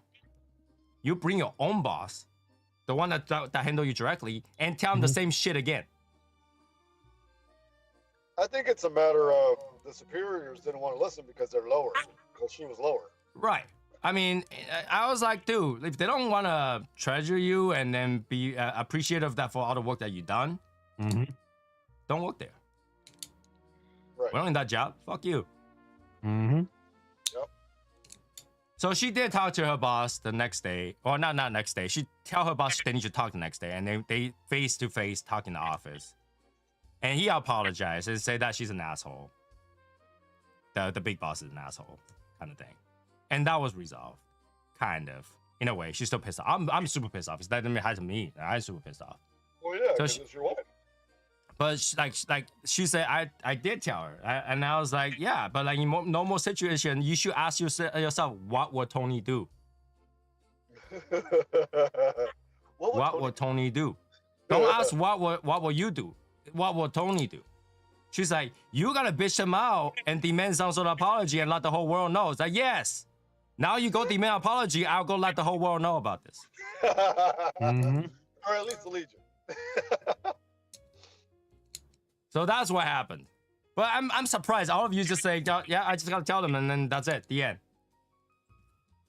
Because I would think that if you have a need to talk to somebody, you gotta there's a result that you demand, right? There's a result. And Val, you basically didn't demand a result. You said, I say my piece. Now, you know, Joey says, I say my piece. That's it. But I think there should be a result whenever you talk to somebody. A correction. Yeah. Even if they're big. I don't care if they're big. After 5 o'clock, when they walk out that damn door, they're a human being. Right? You want to play this? I'll go buy your fucking company share just so I can fire you. So.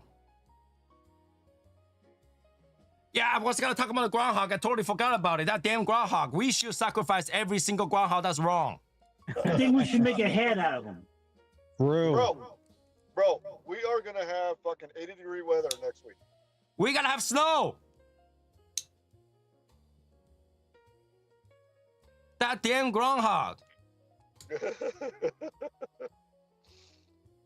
Nope, not us, man. We should have this whole thing about that damn groundhog. You know, it's like every time you're wrong, we sacrifice you. New groundhog, only a year old. Yeah, because they're only 40% accurate. They're as accurate as our meteorologists. That's right. So if you gotta put your trust in the groundhog, at least have some penalty. If you come out and you didn't see your damn shadow and it's gonna be last 6 months and then next week was 80 degrees, dinner for everybody. Yep. You see those groundhogs? They don't count for Texas, though. Okay. We got them armadillos. Yeah, they got the armadillos. In fact, I do better. If any groundhog that came out cannot see their own shadow, just kill them. That's it, done. This groundhog is freaking blind. Kill them. Hey. Listen, right now, let's. Hey, Val, there's a difference between legally blind and blind. Right. I mean, I'll keep my expectations to myself. If stuff that keep happening, I'll issue my representation. Well, when you do that, you're not getting anything. You resign, and then they say it's your fault. You're not even gonna get a severance. You gotta make sure it's their fault. So when you leave, it's a severance. I'm just here sipping my red breast Irish whiskey. Now here's a problem. Who's got a red breast? Irish. I mean, if you twist it hard enough. The government of Pennsylvania dropped the last one. It died. Is that how it died? Really? Great job. Wow. They didn't see their shadow. Damn it. I understand they call it a groundhog. Don't fucking slam it to the ground. Wow. Toss in the water. It's like the Lonely Island song. Then I threw it on the ground. Yeah, I gotta throw it hard. It pisses me off the fact that we still gotta get more snow. Not me, man. We're gonna be enjoying our weather over here. Woo, boy. Shh. Shh. Well, just think of the bright side, Tony. We're in February. Yes, I expect a 70-degree weather. Yep. Get through February and we're done. You sure about that? Well, pretty much done. I've seen snow in June, so Yeah. not pretty. Not pretty, guys. We should just sacrifice those damn stupid groundhog. Stupid groundhog. Are they edible? Yeah, they are. We're human. We can eat anything that walks with a heartbeat. Noted. All right. Kill it. So I'll tell you. Roast it. Yep. Right? We can eat Barbecue. everything that walks with a heartbeat. Got some groundhog brisket. I know. I know. Can you imagine? We don't have food crisis. We just have people that's not willing to kill the groundhogs. Right. Those things are fat. They got plenty of meat. True.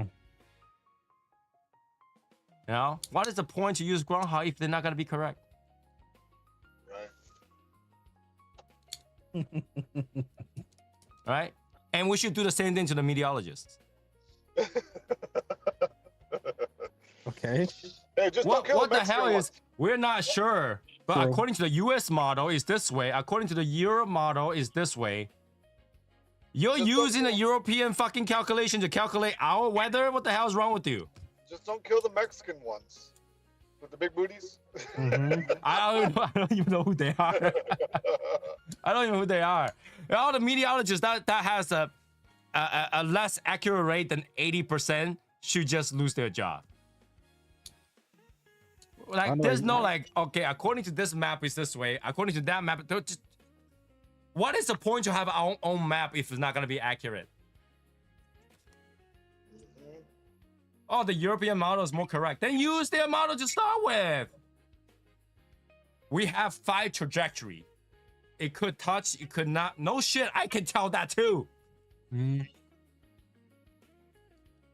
I support what Martine is saying. There's times where I'm like, wow, it's gonna be 70 degrees in Texas. And like, Martin's like, what? How do you know it's gonna be 70 degrees? Oh, no reason. I don't know. I know it's gonna be 70 degrees. My left nipple hurt. No, just kidding. Oh my god. All right. Anyway, we went over. So yeah, I'm gonna go to Discord chat room. So anybody wanna join us? Discord chat room. Everybody who's not, have a good night. I'll see you guys. Oh, you found the coin. Have a good night. I'll see you guys on Saturday. Yes, Saturday it is. It's the 1 year anniversary. He found it. You don't. What? Is that 1 year? So he didn't find it. Nope. It's in here Death. somewhere. Death. I'll see you guys Discord. Bye guys. All All right. Good night, everybody. Good night.